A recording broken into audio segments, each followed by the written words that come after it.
Api di Bukit Menoreh. Cerita, Esa Mintarja. Audiobook, novel silat. Bab 439. Dalam pada itu, Kiai Timbang Laras pun kemudian bertanya kepada saudara seperguruannya yang lain. Kapan kau datang Serat Wajah? 2 hari yang lalu. Kakang Warangka telah memanggil agar aku segera datang kemari. Kiai Timbang Laras mengangguk-angguk. Katanya, ada masalah yang akan kita bicarakan, Serat Wajah. Kakang Warangka sudah mengatakannya, jawab Ki Serat Wajah. Nah, jika demikian, bagaimana pendapatmu? Tetapi Kiai Warangkalah yang menyahut. Kita akan membicarakannya nanti. Sekarang, aku ingin mempersilakan Timbang Laras dan Ki Jatha Beri serta para pengiringnya beristirahat. Bukankah malam nanti kalian akan bermalam di sini? Tidak, yang menjawab adalah Ki Jatha Beri. Jika di sini aku tidak bertemu dengan iblis tua itu, mungkin aku bersedia untuk bermalam di sini. Tetapi alangkah bodohnya aku, jika sekarang, dengan hadirnya Jayaraga, kami bersedia bermalam di sini. Ki Jayaraga menarik nafas dalam-dalam. Katanya, kau melihat bayanganmu sendiri, Jatha Beri. Tetapi terserah kepadamu. Aku tidak tahu apakah Kiai Timbang Laras mempercayaimu sehingga Kiai Timbang Laras juga tidak akan bermalam di padepokan ini. Kiai Timbang Laras justru menjadi tegang. Ia tidak bersiap untuk menghadapi keadaan itu. Ia tidak tahu bahwa Ki Jatha Beri menolak untuk bermalam karena di padepokan itu ada Kiai Jayaraga. Dalam pada itu, Ki Jatha Beri itu pun berkata kepada Kiai Timbang Laras. Jika malam ini kita bermalam di sini, tidak seorang pun di antara kita, termasuk para cantrik, dapat keluar dengan selamat dari padepokan ini. Kiai Timbang Laras masih saja termangu-mangu, sementara Kiai Warangka berkata, jika kami ingin berbuat curang, maka beberapa hari yang lalu kami sudah dapat menyelesaikannya. Kami tidak usah menunggu Timbang Laras datang untuk kedua kalinya. Tetapi waktu itu padepokan ini belum bersiap untuk melakukannya, berkata Ki Jatha Beri. Kami sudah tahu sebelumnya bahwa Timbang Laras akan datang. Kami sudah tahu apa yang akan dipersoalkan oleh Timbang Laras. Jika kami ingin menjebaknya, atau katakanlah atas hasutan Ki Jayaraga, maka hal itu dapat kami lakukan saat itu. Itulah liciknya Jayaraga, berkata Ki Jatha Beri. Ki Jayaraga tertawa. Katanya, kau dapat saja memutarbalikkan keadaan sesuai dengan bayangan kelam di kepalamu. Tetapi segala sesuatunya terserah kepadamu. Ya, ulang Kiai Warangka. Terserah kepada kalian. Di mana kalian akan bermalam? Ki Jayaraga justru tertawa berkepanjangan. Katanya, kau orang yang berpengalaman Jatha Beri. Seharusnya kau tahu bahwa pikiran-pikiran kotormu itu sama sekali tidak masuk akal. Jangan membujuk, geram Ki Jatha Beri. Ki Jayaraga tertawa. Katanya, tidak. Aku tidak akan membujuk agar kau bersedia bermalam di sini. Tetapi aku mentertawakan kebodohanmu. Seandainya kami ingin menjebakmu, bagaimana mungkin kau dapat meninggalkan padepokan ini malam nanti? Wajah Ki Jatha Beri menjadi tegang. Di luar sadarnya ia berpaling kepada para pengiringnya yang juga menjadi tegang. Kiai Timbang Laras pun termangu-mangu. Ia sadar bahwa jumlah pengiringnya tidak terlalu banyak. Jika saudara seperguruannya berniat buruk, maka bermalam atau tidak bermalam, nasibnya akan sama saja. Namun dalam pada itu, Ki Jatha Beri itu pun menyahut. Jika kami harus mati, biarlah kami mati dengan pedang di tangan. Tidak mati dalam tidur yang tidak dapat bangun kembali. Baiklah. Baiklah, berkata Kiai Warangka. Lakukan apa yang baik bagi kalian. Nah, jika demikian, maka sebaiknya kita segera menyatakan persoalan pokok dari kedatangan kita, berkata Ki Jatha Beri. Kiai Timbang Laras pun termangu-mangu sejenak. Namun demikian ia pun berkata, Kakang Warangka. Seperti yang sudah aku katakan, aku ingin Kakang berterus terang tentang warisan yang ditinggalkan oleh guru bagi kita. Jika sekarang Serat Wajah ada di sini, biarlah ia menjadi saksi, serta biarlah ia mendapatkan bagiannya. Timbang Laras, berkata Kiai Warangka.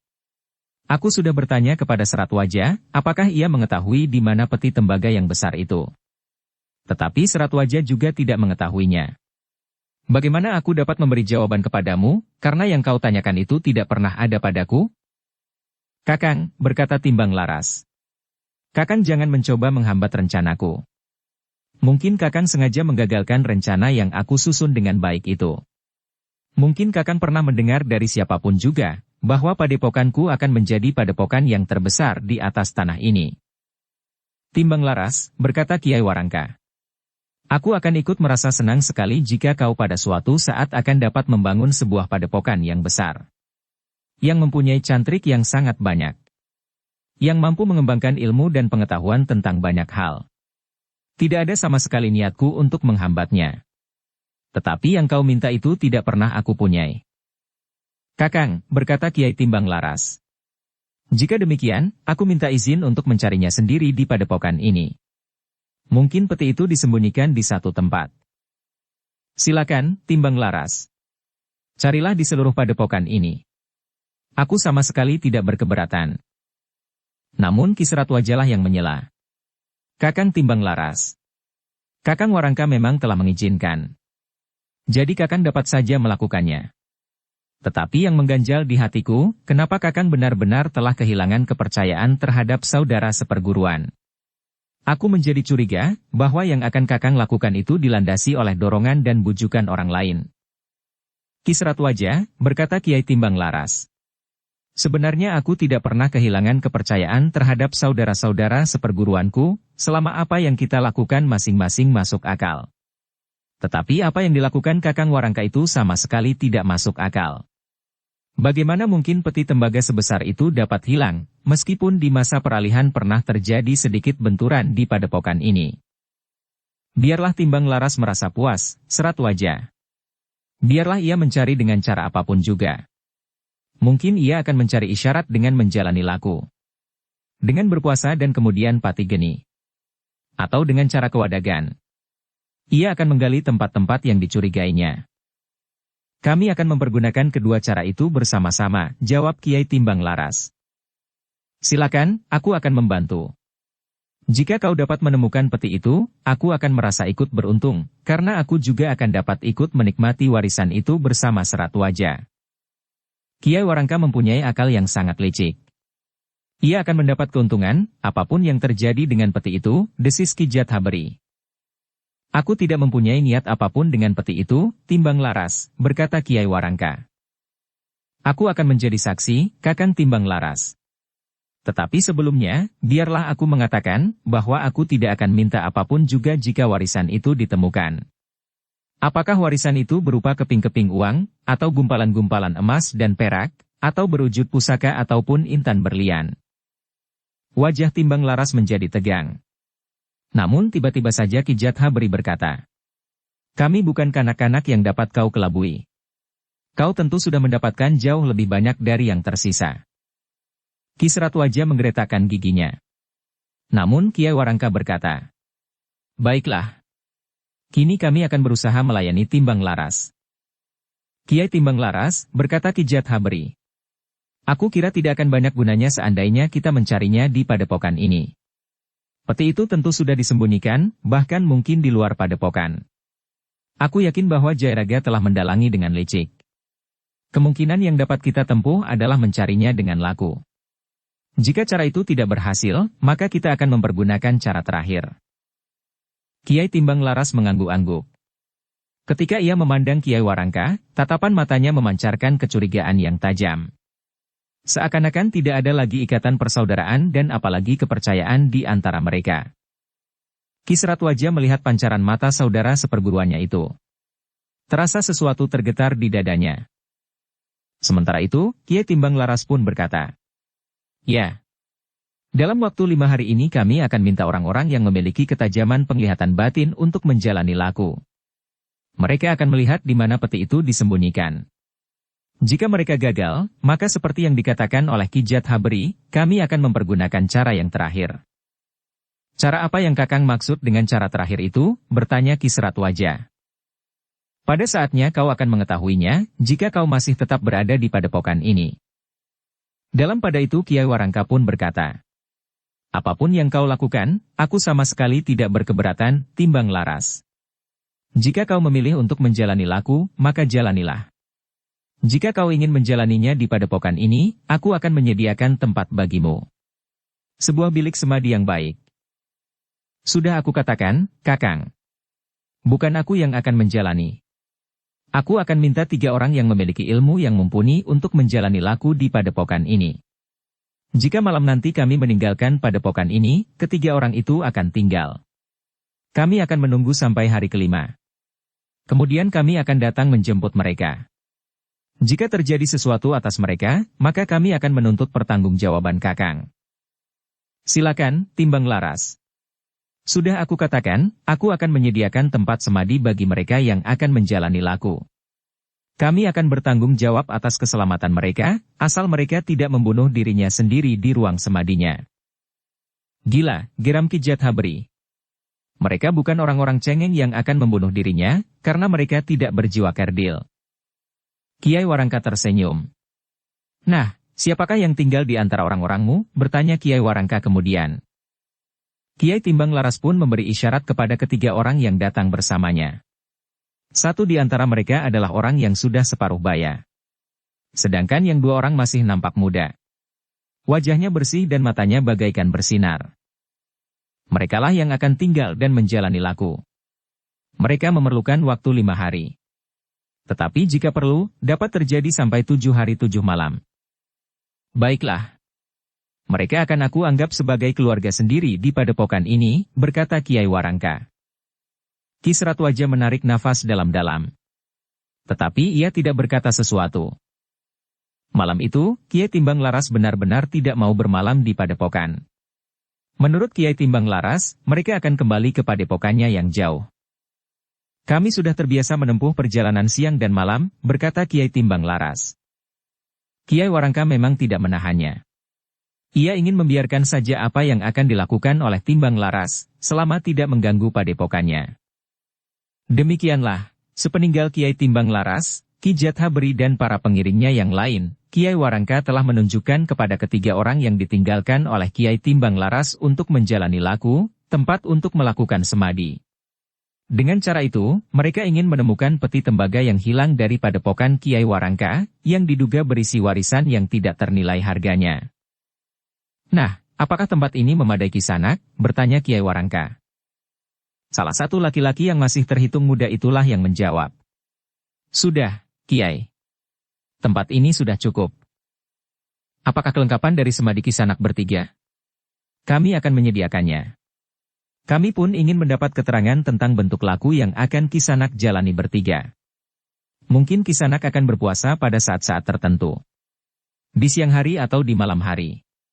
Berpuasa utuh, atau hanya beberapa jenis makanan, atau bahkan pati geni. Besok kami akan mulai menjalani laku itu, Kiai. Malam nanti kami akan menentukan laku yang akan kami jalani. Besok pagi kami akan memberitahukan kepada Kiai. Baik, baik Kisanak. Biarlah adikku Seratwaja mendampingi kalian.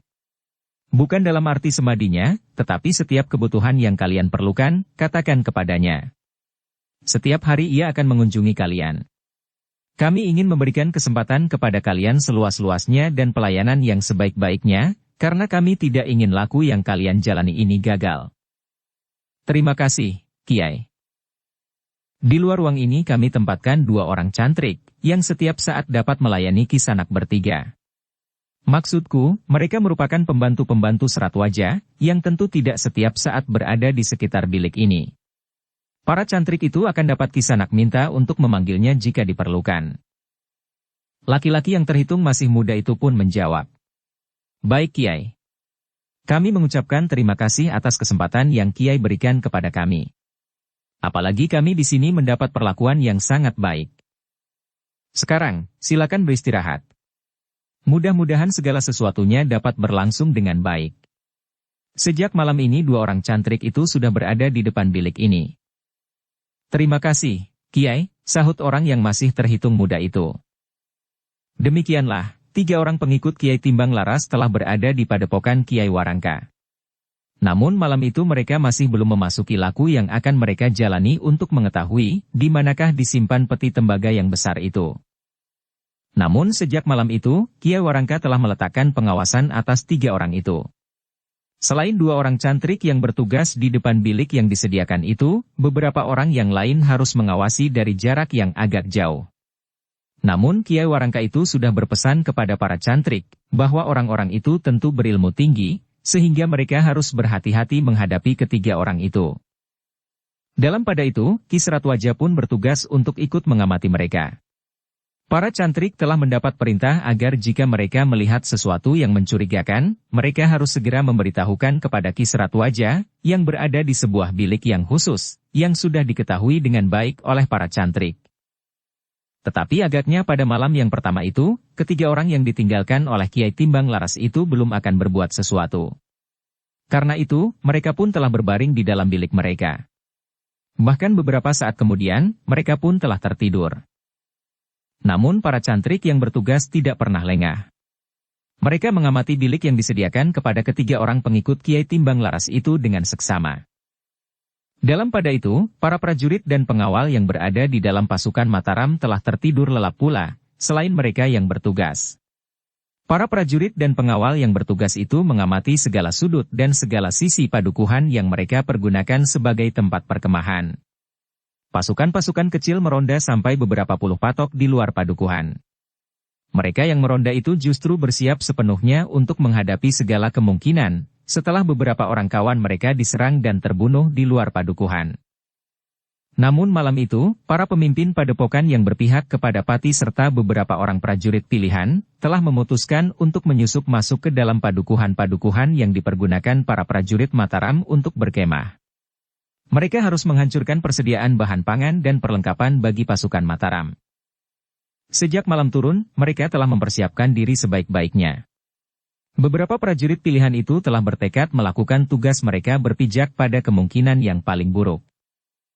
Ketika malam menjadi semakin malam, para pemimpin padepokan serta para prajurit itu sudah bersiap. Sementara itu para prajurit dan pengawal Mataram menjadi semakin berhati-hati menghadapi serangan-serangan sebagaimana pernah terjadi di luar padukuhan. Malam rasa-rasanya menjadi bertambah gelap melampaui malam-malam sebelumnya. Suara jangkrik dan belalang yang bersahutan terdengar di semak-semak dan gerumbul-gerumbul perdu. Angin malam yang basah seakan-akan telah menaburkan embun di dedaunan. Dinginnya serasa menembus sampai ke tulang. Di padukuhan tempat pasukan Mataram di sisi kanan berkemah, Suandaru berada di antara para pengawal yang bertugas. Meskipun malam dingin, tetapi Suandaru justru tidak mengatupkan bajunya. Keringatnya nampak mengembun. Aku merasa gelisah, berkata Suandaru kepada beberapa orang pengawal Kademangan Sangkal Putung.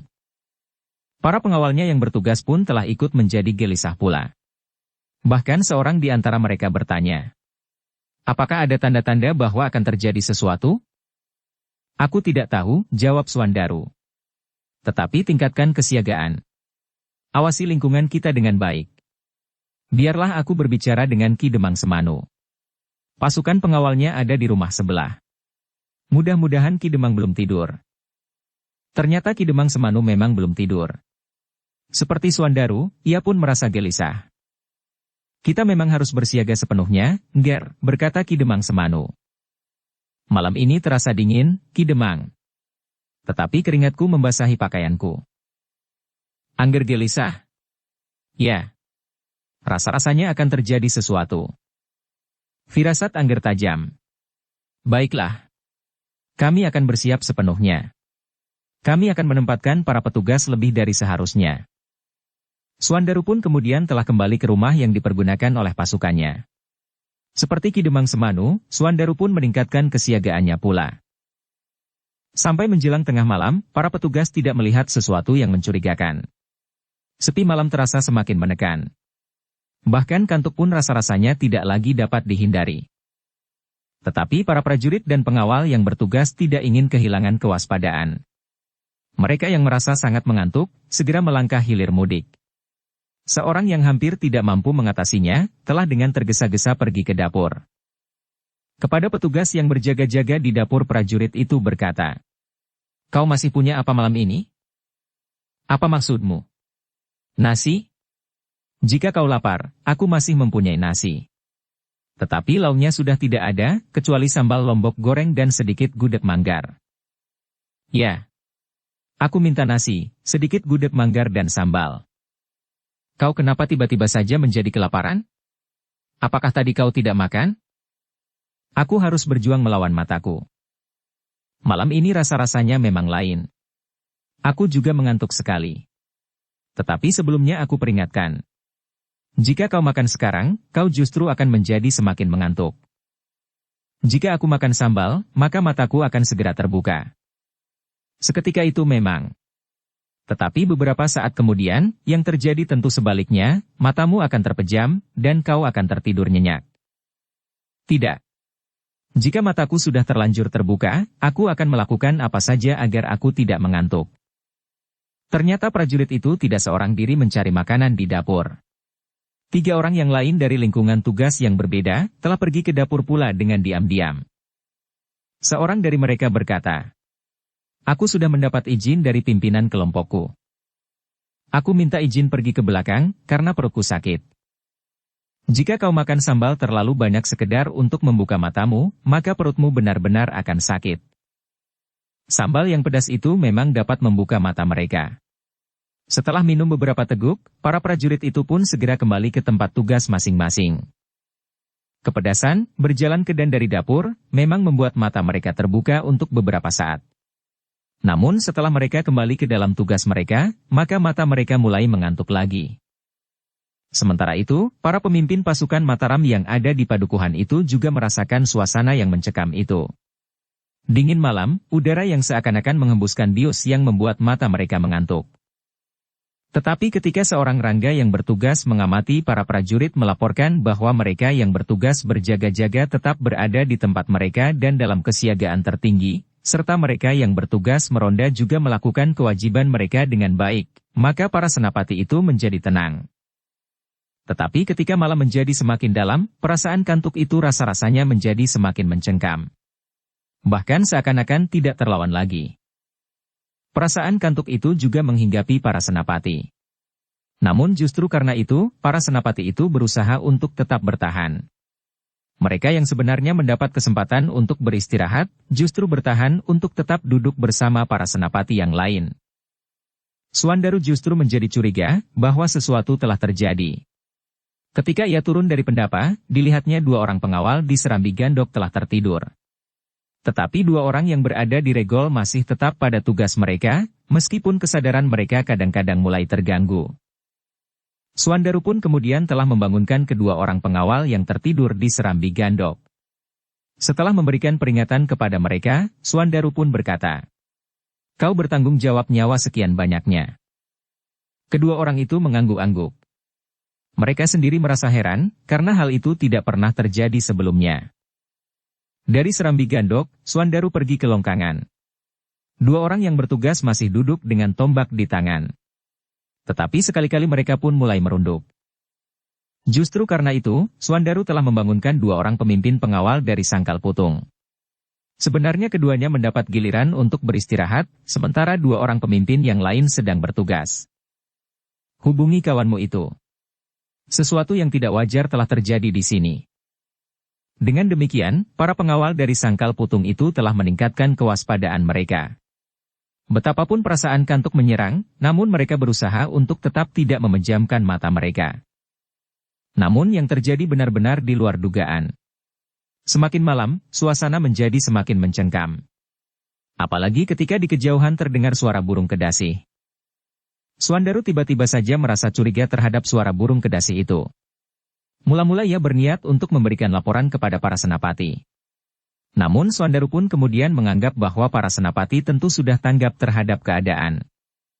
Karena itu, Suandaru mengurungkan niatnya. Namun bersama beberapa orang pengawal terpilih, Suandaru telah siap berbuat sesuatu jika diperlukan. Dalam pada itu, meskipun para petugas masih tetap berada di tempatnya dan berusaha untuk tetap sadar, serta di tangannya masih tergenggam tombak telanjang, namun perhatian mereka menjadi semakin terbatas. Mereka lebih banyak memperhatikan diri sendiri agar tidak tertidur, daripada memperhatikan lingkungan yang menjadi tanggung jawab pengamatan mereka. Dalam keadaan yang demikian, beberapa orang tengah merayap di antara semak-semak di halaman rumah yang sepi di dalam padukuhan itu. Mereka menghindari beberapa rumah yang dihuni oleh para prajurit dan pengawal. Pengaruh sirep yang tajam telah membius seisi padukuhan itu. Namun para senapati justru menjadi curiga terhadap suasana yang sangat mencekam. Beberapa kali para senapati memerintahkan pada petugas yang berjaga-jaga di rumah yang mereka pergunakan sebagai pusat kendali pasukan untuk meronda berkeliling. Bahkan setiap kali salah seorang dari mereka langsung turun menemui senapati yang bertugas memimpin penjagaan malam itu. Sebenarnya lah bahwa senapati yang bertugas memimpin penjagaan malam itu juga sudah menjadi curiga terhadap suasana yang agak lain. Senapati itu pun telah berbuat yang terbaik untuk mengatasinya. Namun ternyata bahwa beberapa orang masih juga mampu menyusup masuk ke dalam lingkungan dinding padukuhan. Hal yang serupa juga terjadi di padukuhan-padukuhan yang lain yang dipergunakan sebagai perkemahan prajurit Mataram, kecuali sebuah padukuhan yang dipergunakan oleh Panembahan Senapati dan para panglima dan senapati tertinggi dari pasukan Mataram itu. Agung Sedayu dan pasukan khususnya, yang kemudian bertugas sebagai salah satu bagian dari pasukan pengawal Panembahan Senapati, telah mengerahkan para prajurit dari pasukan khusus untuk mengatasi suasana. Agung Sedayu sendiri malam itu selalu bergerak bersama-sama dengan beberapa orang prajurit terpilih untuk mengamati keadaan.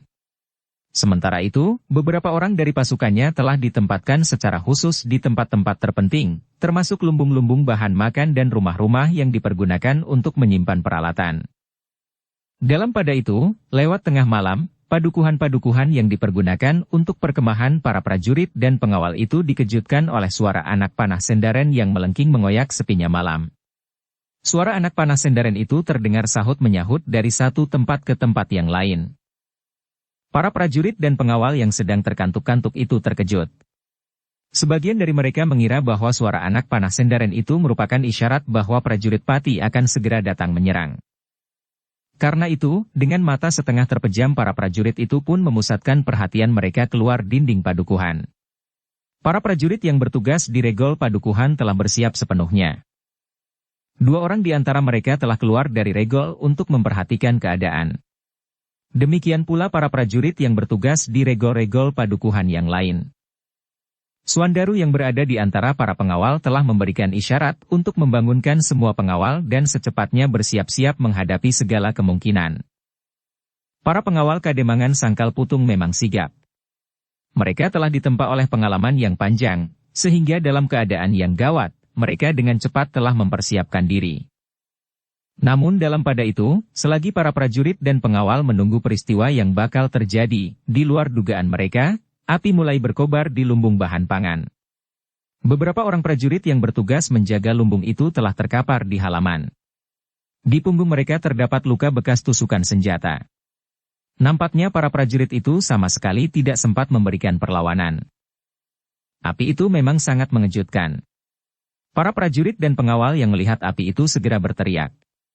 Api! Api! Padukuhan itu pun segera menjadi gempar. Para prajurit pun segera berlari-lari ke arah api yang menjadi semakin besar. Tetapi ternyata para senapati masih tidak kehilangan akal. Meskipun mereka memerintahkan semua prajurit dan pengawal memadamkan api, tetapi mereka memerintahkan para prajurit dan pengawal yang bertugas tetap berada di tempatnya. Dalam kesibukan itu, ternyata Suandaru telah mengambil langkah sendiri.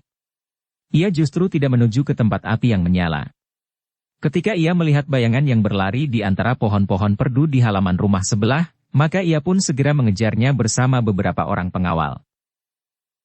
Agar para pengawalnya tidak kehilangan jejak, maka setiap kali Suandaru membunyikan cambuknya yang menghentak menggetarkan udara malam. Ternyata bukan hanya Suandaru yang berlari mengejar bayangan yang terbang itu bersama beberapa orang pengawalnya. Ki Demang Semanu pun ternyata telah ikut memburu pula bersama orang-orang pilihannya. Bahkan seorang senapati yang melihat telah meloncat pula memburu bayangan itu. Ternyata Suandaru tidak berhenti ketika orang yang diburu itu meloncati dinding padukuhan. 2 orang prajurit yang bertugas terkejut. Namun yang dilihatnya kemudian adalah beberapa orang yang berkejaran masuk ke dalam gelap. Kedua orang prajurit itu termangu-mangu. Mereka tidak segera dapat memutuskan apakah mereka akan ikut mengejar orang yang berlari itu atau tidak. Mereka tidak berani meninggalkan tugas mereka begitu saja, karena jika terjadi sesuatu di tempat itu, maka mereka harus bertanggung jawab.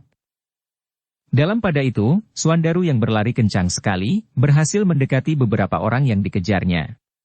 Sementara itu beberapa orang yang berlari-lari di belakangnya berusaha mempercepat langkah mereka. Sekali-sekali Suandaru masih menghentakkan cambuknya. Suaranya menggelepar menggetarkan udara malam. Namun orang yang dikejar oleh Suandaru itu tidak ingin berlari terus. Ketika orang itu sampai di sebuah simpang 4 di bulak yang panjang, maka ia pun segera berhenti. Demikian pula beberapa orang yang lain yang lari bersama mereka. Bahkan kemudian terdengar orang yang bersuit nyaring. Suandaru yang melihat orang-orang yang diburunya itu berhenti, maka ia pun telah berhenti pula.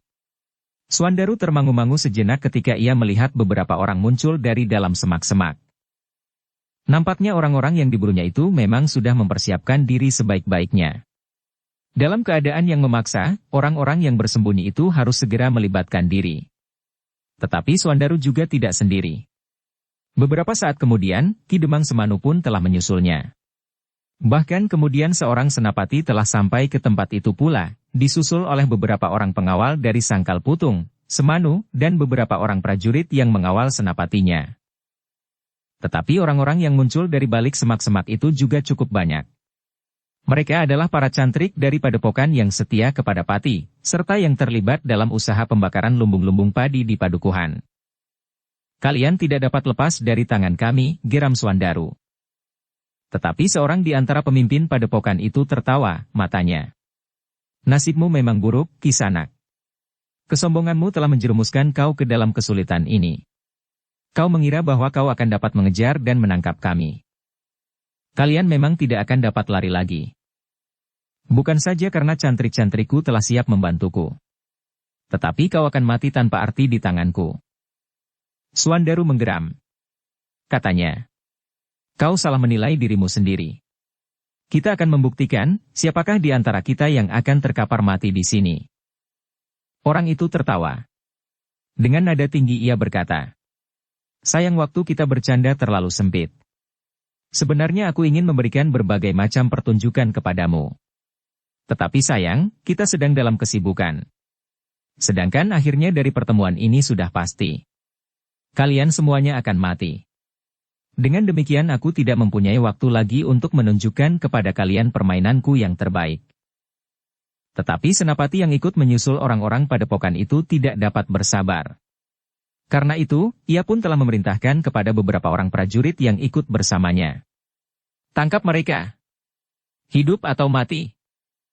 Tetapi orang yang diburu itu tertawa semakin keras. Katanya. Kau tentu seorang senapati prajurit. Tetapi baiklah.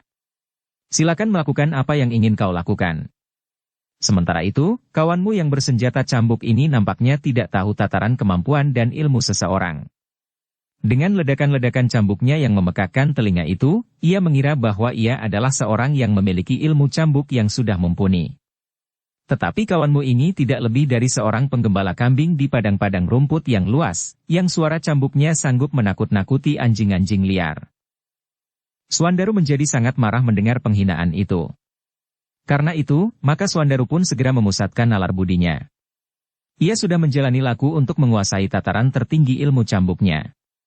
Meskipun belum mampu menggapai tataran kemampuan puncak sebagaimana Agung Sedayu, namun Suandaru adalah seorang murid utama Kiai Gringsing yang mewarisi ilmu segala tataran ilmu cambuknya. Karena itu, seakan-akan di luar kehendaknya, tangannya telah menghentak. Ujung cambuknya pun menggelepar. Suaranya tidak begitu keras, tidak menggetarkan selaput telinga. Namun getaran hentakan ujung cambuk itu telah menghentak sampai ke isi dada orang-orang yang dikejarnya. Orang yang semula mentertawakan Suandaru itu terkejut. Hentakan cambuk itu menunjukkan betapa tinggi kemampuan dan betapa besar tenaga dalam yang dimiliki oleh orang yang agak kegemuk-gemukan itu. Anak iblis! Dari mana kau mampu mewarisi ilmu cambukmu itu? Geram orang yang semula mentertawakan kemampuan Suandaru itu. Namun dalam pada itu, senapati yang merasa memiliki wewenang lebih besar dari pemimpin pengawal Sangkal Putung dan Semanu itu berteriak. Apalagi yang kita tunggu? Kita akan menyerang mereka. Para prajurit dan para pengawal tidak menunggu lagi. Serentak mereka bergerak dengan senjata teracu. Orang-orang yang bermunculan dari semak-semak itu pun segera menyongsong mereka. Mereka adalah para cantrik dari beberapa padepokan yang agaknya telah pernah mendapatkan latihan-latihan olah kanuragan. Tetapi para pengawal dari Sangkal Putung, Semanu dan para prajurit yang sempat datang ke tempat itu, telah ditempa pula oleh latihan-latihan dan pengalaman. Karena itu, mereka pun segera melibat lawan-lawannya dalam pertempuran yang sengit. Suandaru sendiri telah berhadapan dengan seorang pemimpin padepokan yang berilmu tinggi. Namun hentakan cambuk Suandaru yang hampir tidak menimbulkan bunyi itu justru telah membuat lawannya sangat berhati-hati. Seorang pemimpin padepokan yang lain harus berhadapan dengan Ki Demang Semanu, yang mempunyai kegemaran menyusuri beberapa sungai di malam hari sambil berendam di dalam airnya yang dingin. Dalam pada itu, para prajurit dan pengawal dari Mataram harus bekerja keras untuk menahan tekanan lawannya yang jumlahnya lebih banyak. Ada niat dari para prajurit untuk memanggil bantuan. Namun waktunya tentu cukup panjang, sementara itu tenaga setiap orang sangat diperlukan. Senapati prajurit Mataram yang sempat ikut mengejar orang-orang yang melarikan diri itu pun harus bertempur dengan orang yang berilmu tinggi. Dalam waktu singkat senapati itu telah terdesak, sehingga ia merasa perlu untuk memanggil 2 orang prajurit kepercayaannya untuk membantu. Meskipun demikian, senapati dan kedua orang prajurit itu masih mengalami kesulitan. Lawannya adalah seorang yang memang berilmu tinggi. Di putaran pertempuran yang lain, Ki Demang Semanu juga mendapat tekanan yang sangat berat. Meskipun demikian, Demang yang memiliki landasan kekuatan dan kemampuan yang cukup itu masih mampu bertahan untuk beberapa lama, namun beberapa saat kemudian, Ki Demang Semanu itu pun mulai terdesak pula. Suandaru, murid utama Kiai Gringsing itulah yang justru membuat lawannya menjadi gelisah. Seorang pemimpin padepokan yang berwibawa serta memiliki ilmu yang tinggi, harus menghadapi kenyataan bahwa lawannya yang masih muda dan agak gemuk itulah yang membuatnya mengalami kesulitan. Senjata yang berwujud cambuk itu ternyata sangat berbahaya. Pada juntainya terdapat beberapa karah besi yang membuat cambuk Suandaru menjadi semakin berbahaya. Suandaru ternyata juga memikirkan pertempuran itu secara keseluruhan. Ia tidak sekedar memikirkan dirinya sendiri. Karena itu, Suandaru pun setiap kali memperhatikan keadaan pertempuran itu dalam keseluruhan. Senapati yang memiliki wewenang lebih tinggi dari para pemimpin pengawal itu ternyata menjadi semakin terdesak. Meskipun 2 orang prajurit pilihan telah menempatkan diri bersamanya, namun lawannya benar-benar seorang berilmu tinggi. Dengan demikian Suandaru seakan-akan telah memikul beban ganda. Ia harus menghadapi lawannya yang juga berilmu tinggi, namun ia juga harus memperhatikan keadaan di sekitarnya. Jika keadaan menjadi sangat buruk, maka ia harus mengambil langkah yang diperlukan untuk mengatasinya. Nampaknya senapati yang kebetulan ikut mengejar orang-orang yang telah membakar lumbung bahan pangan dan tempat menyimpan peralatan itu, bukan seorang yang dapat diandalkan. Menghadapi seorang pemimpin dari sebuah padepokan, senapati itu mengalami kesulitan meskipun 2 orang prajurit bertempur bersamanya. Sementara itu, Ki Demang Semanu juga harus memeras tenaga dan kemampuannya. Meskipun Ki Demang Semanu memiliki bekal ilmu yang cukup, tetapi menghadapi seorang pemimpin padepokan, beberapa kali ia terdesak. Sementara itu, benturan senjata terdengar gemerencing memenuhi seluruh arena yang menjadi semakin luas. Beberapa orang mulai berteriak dan bersorak. Tetapi suaranya tidak mampu menggapai padukuhan yang tengah dikacaukan oleh kebakaran yang menjadi semakin besar. Para prajurit dan pengawal telah dikerahkan untuk memadamkan api.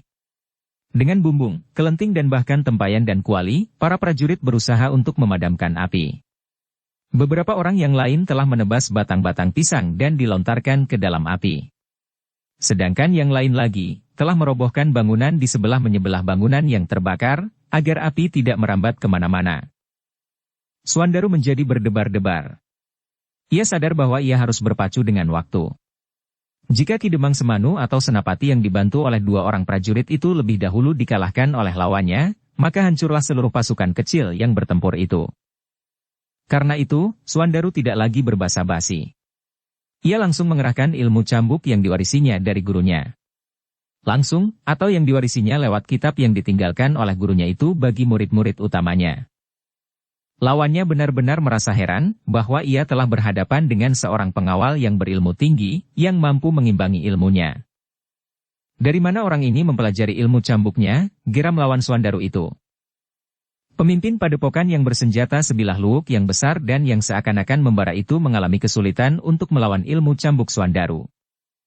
Sementara itu cambuk Suandaru berputaran terayun menebas, menggeliat sendal pancing, dan sekali-sekali mematuk mengerikan.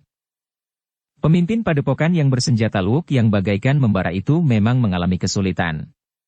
Karena itu, dituangkannya segala ilmu dan kemampuannya untuk melawan kemampuan ilmu cambuk Swandaru. Pemimpin padepokan itu tahu bahwa pakaian yang dipakai oleh Swandaru bukanlah pakaian prajurit. Meskipun nampaknya orang yang gemuk itu mengenakan seragam sebagaimana dipakai oleh beberapa orang yang lain di samping mereka yang mengenakan seragam prajurit Mataram, namun kemampuannya justru melampaui seorang senapati prajurit. Ketika pemimpin padepokan itu sampai ke puncak kemampuannya, maka luuk di tangannya yang bagaikan membara itu telah memancarkan getaran ilmunya. Udara di sekitar orang itu pun kemudian telah menjadi semakin lama semakin panas. Swandaru yang mulai merasakan getaran panasnya api itu, menjadi semakin marah. Apalagi ketika ia melihat kesulitan yang semakin mendesak senapati yang bertempur bersama dua orang prajuritnya. Senapati itu tidak dapat lagi memanggil prajurit yang lain untuk membantunya, karena semuanya telah terlibat dalam pertempuran yang sengit pula, sementara Ki Demang Semanu harus memeras segenap tenaganya untuk bertempur habis-habisan. Meskipun demikian, Ki Demang Semanu itu menjadi terdesak pula. Dalam keadaan yang demikian, Swandaru benar-benar merasa mengemban tugas yang sangat berat. Meskipun ia dapat mengelakkan pertanggungjawaban jika terjadi bencana atas pasukan kecil itu, tetapi ia tidak dapat begitu saja mencuci tangan dan sekedar mencari kesempatannya sendiri. Karena itu, ketika ia merasakan getar panas yang terpancar dari ilmu lawannya, maka Swandaru pun harus mengambil sikap yang mampu mengatasi keadaan. Karena itu, untuk mencegah lawannya mendapat kesempatan memusatkan nalar budinya agar dalam memancarkan ilmunya, Swandaru justru telah memasuki lingkaran yang mulai menjadi panas. Dikerahkannya daya tahan tubuhnya untuk mengatasi perasaan panas yang menyengat itu, sambil mengayun-ayunkan cambuknya. Ujung cambuknya pun berputaran, menggapai dan seakan-akan menikam tubuh lawannya. Gerak Swandaru menjadi demikian cepatnya, sehingga lawannya harus berusaha untuk mengimbanginya. Perlahan-lahan usaha Swandaru itu berhasil. Lawannya semakin merasa kesulitan untuk memusatkan nalar budinya. Setiap kali ujung cambuk Swandaru selalu memburunya. Bahkan sekali-sekali mulai menyentuh kulitnya. Ketika senapati dan kedua orang prajurit yang bertempur bersamanya menjadi semakin terhimpit oleh serangan-serangan lawannya, Swandaru telah menghentakkan ilmunya. Ia harus dapat mengalahkan lawannya sebelum senapati itu kehilangan kesempatan untuk melawan. Sebenarnya lah senapati itu benar-benar mengalami kesulitan. Lawannya seorang pemimpin sebuah padepokan, benar-benar memiliki ilmu yang tinggi. Beberapa kali senapati itu harus berloncatan mundur untuk menyelamatkan diri. Namun ketika serangan lawannya mengalir bagaikan debur ombak lautan menghantam batu-batu karang di tebing, senapati itu benar-benar kehilangan kesempatan. Ketika dengan tergesa-gesa senapati itu menghindari serangan lawannya, di luar perhitungannya kakinya telah terantuk batu yang besar, sehingga senapati itu jatuh terlentang. Pada saat itu, lawannya telah meloncat sambil mengayunkan senjata ke arah dada. Senapati itu sudah tidak mempunyai kesempatan lagi. Senjata lawannya itu sudah terayun dengan derasnya. Namun yang terjadi memang di luar dugaan. Seorang di antara kedua orang prajurit yang bertempur bersama berlari sekencang-kencangnya sambil menjulurkan pedangnya ke arah lawannya yang sedang mengayunkan senjatanya. Serangan itu demikian tiba-tiba. Karena itu, lawannya itu harus menanggapinya. Senjatanya yang telah diayunkan itu terpaksa diurungkan. Dengan tangkasnya lawannya itu bergeser selangkah menghindari serangan prajurit itu. Namun, demikian serangan itu lepas dari sasaran, maka justru senjata pemimpin padepokan itulah yang telah terhunjam di lambung prajurit yang menyerangnya itu. Prajurit itu menggeliat. Namun ia tidak mempunyai kesempatan lagi.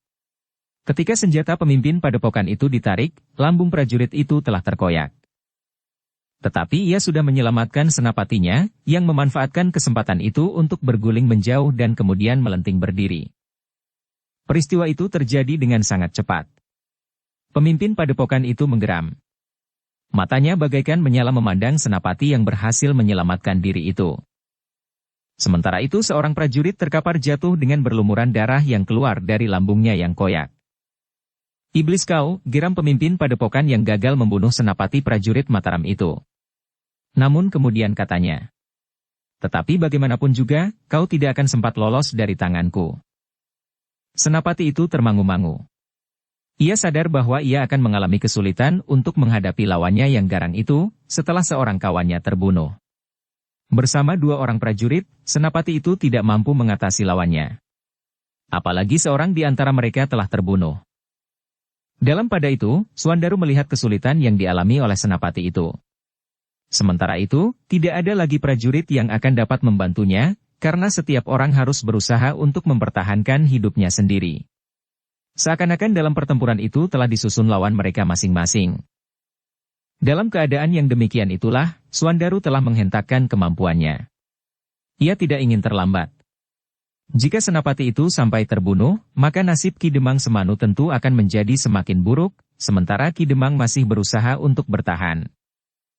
Dengan segenap kemampuannya maka Suandaru telah berada di dalam puncak ilmu cambuknya. Ujung cambuknya yang menggelepar hampir tidak melepaskan bunyi yang getarnya menggerakkan selaput telinga. Tetapi getar juntai cambuk Suandaru telah menggetarkan isi dada lawannya yang bersenjata luuk itu. Suandaru masih juga mengabaikan pancaran panas yang seakan-akan menyelimuti tubuh lawannya. Dengan mengerahkan daya tahannya, Suandaru tidak menghiraukan gelombang panas yang menyengatnya meskipun tubuhnya menjadi basah oleh keringat. Bukan saja karena geraknya, tetapi juga karena panasnya udara yang melanda tubuhnya itu. Lawan Suandaru menjadi berdebar-debar melihat sikap lawannya. Pemimpin padepokan yang bertempur melawan Suandaru itu memang tidak dapat mengerahkan ilmunya benar-benar sampai tuntas. Setiap kali ia masih harus memperhatikan kejaran ujung cambuk Suandaru. Jika saja untuk sekejap lawannya yang agak gemuk itu menghentikan serangannya, maka ia akan dapat memancarkan panas lebih tinggi, sehingga untuk selanjutnya orang bercambuk itu tidak akan berani memasuki lingkaran udara panas di sekitarnya. Tetapi Suandaru menyadari hal itu sepenuhnya. Karena itu, Suandaru sama sekali tidak mau memberi kesempatan. Ia memburu lawannya kemanapun ia menghindar atau mengambil jarak. Namun semakin lama memang terasa tubuh Suandaru menjadi semakin lemah. Panas yang memancar dari ilmu lawannya itu bagai panasnya api yang memanggangnya di atas perapian. Keringat Suandaru benar-benar bagaikan diperas dari tubuhnya. Tetapi justru karena itu kemarahan Suandaru tidak terkendali lagi. Tanpa menghiraukan keadaannya sendiri, Suandaru pun menyerang lawannya pada jarak yang semakin dekat. Ternyata kecepatan ujung cambuk Suandaru tidak lagi dapat dielakkan. Seperti kepala seekor ular bandotan, ujung juntai cambuk Suandaru itu telah menjilat perut lawannya. Pemimpin padepokan itu terkejut bukan buatan. Perutnya terasa menjadi sangat pedih. Orang itu semakin terkejut ketika tangannya meraba perutnya itu. Terasa darahnya yang hangat telah menitik. Kain pemimpin padepokan itu telah terkoyak bagaikan tersentuh api. Ternyata ujung cambuk Suandaru masih juga menembus kulit. Ujung cambuk itu bagaikan ujung sebilah pedang yang melubangi perutnya. Pemimpin padepokan itu menggeram. Luka di tubuhnya itu membuat lawan Suandaru itu bagaikan menjadi gila. Namun dengan demikian, ilmunya yang dilontarkan menjadi guncang pula. Udara panas itu kadang-kadang terasa membakar, namun kadang-kadang menurun dengan cepat. Dalam pada itu, tenaga Suandaru pun sebenarnya telah menyusut. Keringatnya terlalu banyak mengalir. Sementara itu, ia sudah terlalu lama mengerahkan segenap kekuatan, dan kemampuannya mulai menyusut pula. Justru karena itu Suandaru tidak mau terlambat. Ia mempergunakan kesempatan terakhir untuk menyelesaikan lawannya. Sebenarnya Suandaru tidak mau melepaskan lawannya yang sudah terluka. Dengan derasnya Suandaru menghentakkan cambuknya sendal pancing. Lawannya mencoba untuk menghindar. Tetapi ketika ujung cambuk itu masih memburunya, maka orang itu berusaha menebas juntai cambuk Suandaru itu dengan luknya. Tetapi juntai cambuk itu tidak terputus. Bahkan tiba-tiba saja cambuk itu seakan-akan telah menggeliat. Ujungnya dengan cepat membelit pergelangan tangannya. Satu hentakan yang sangat kuat hampir saja membuat senjatanya meloncat dari genggamannya. Tetapi orang itu cukup tangkas, sehingga dengan cepat senjata itu telah berada di dalam genggaman tangan kirinya. Bahkan kemudian dengan cepat orang itu meloncat sambil menjulurkan ujung luknya. Suandaru memang terkejut. Dengan cepat ia berusaha mengelak. Namun ternyata bahwa ujung luk itu sempat mengenai bahunya. Suandaru menggeram. Bahunya sudah mulai terluka. Ternyata luka itu telah mendorong Suandaru untuk menumpahkan segenap ilmu dan kemampuannya. Ujung cambuknya yang sudah terurai itu berputar sekali di atas kepalanya. Kemudian satu hentakan yang sangat kuat menghantam tubuh lawannya. Pemimpin padepokan itu masih berusaha menangkis serangan itu. Tetapi serangan itu demikian kuatnya. Juntai cambuk Suandaru itu memang tertahan oleh senjata lawannya yang juga mengerahkan tenaga dan kemampuannya yang tersisa. Namun ujung juntainya masih juga membelit leher lawannya itu. Ketika Suandaru kemudian menarik cambuknya, maka ujung juntai cambuk itu sempat mengoyak kulit daging pada leher lawannya itu. Terdengar teriakan kesakitan, namun hanya sesaat. Pemimpin padepokan itu terputar sejenak. Namun kemudian ketika juntai cambuk Suandaru terlepas, orang itu pun segera terlempar dan terbanting jatuh. Sekali orang itu menggeliat. Namun kemudian tarikan nafasnya pun telah terhenti. Suandaru masih sempat merenunginya sejenak. Namun kemudian ia melihat Senapati yang sudah terdesak itu menjadi semakin terdesak. Nampaknya lawan Senapati itu juga merasa berpacu dengan waktu. Tetapi yang kemudian kehilangan kesempatan untuk mengelakkan serangan pemimpin padepokan yang bertempur dengan Senapati itu adalah justru seorang prajurit yang bertempur bersamanya. Seperti kawannya, prajurit itu pun telah tertusuk senjata lawannya pada saat ia ingin membantu Senapati itu menghindari serangan lawannya itu. Tetapi senjata lawannya itu tidak menusuk tepat di jantung, tetapi sedikit ke tepi, sehingga prajurit itu tidak mati seketika. Meskipun demikian, orang itu pun telah jatuh terjerembab dan tidak mampu bangkit lagi. Senapati itu tinggal seorang diri. Ia harus menghadapi lawan yang mempunyai tataran ilmu lebih tinggi. Ketika pemimpin padepokan itu melangkah maju, maka Senapati itu pun bergeser surut. Nampaknya memang tidak ada lagi harapan. Ilmu pemimpin padepokan itu memang terpaut banyak dengan Senapati itu. Tetapi pada saat yang gawat itu, Suandaru telah berdiri tegak beberapa langkah dari arena pertempuran itu. Dengan nada berat Suandaru itu pun berkata, "Biarlah aku ikut menentukan akhir dari pertempuran ini." Senapati itu tidak menjawab. Betapapun harga dirinya melambung, namun ia tidak dapat mengingkari kenyataan bahwa ia tidak akan dapat mengalahkan lawannya itu. Sementara itu, lawannya lah yang menyahut, "Marilah. Kalian akan mati bersama-sama."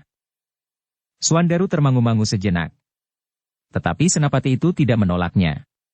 Karena itu, maka ia pun melangkah mendekat sambil berkata kepada lawan Senapati itu, "Aku sudah membunuh kawanmu." "Persetan! Aku tidak peduli," geramnya. "Kau tidak usah berpura-pura. Kau tahu apa yang dapat terjadi atas dirimu." "Jangan banyak bicara," geram orang itu. Suandaru memang tidak berbicara lagi. Cambuknya pun mulai berputar. Sementara Senapati itu pun bergeser beberapa langkah daripadanya. Bagaimanapun juga, pemimpin padepokan itu tidak dapat mengingkari kenyataan. Kawannya adalah seorang yang berilmu tinggi. Tetapi orang bercambuk itu dapat membunuhnya. Namun ia pun tidak dapat ingkar pula. Bahkan orang itu pun yang kemudian harus dihadapinya. Dalam pada itu, Suandaru masih juga memperhatikan Ki Demang Semanu. Ia harus memeras tenaganya untuk bertahan lebih lama lagi. Sementara itu, para pengawal dan prajurit masih harus bertempur melawan para cantrik yang jumlahnya memang lebih banyak. Sejenak kemudian, Suandaru dan Senapati itu telah mulai bertempur pula. Kemudian keseimbangan pertempuran telah berubah. Pemimpin padepokan yang menghadapi dua orang lawan itu pun segera telah terdesak. Ternyata bahwa orang yang bersenjata cambuk itu memiliki ilmu yang tinggi.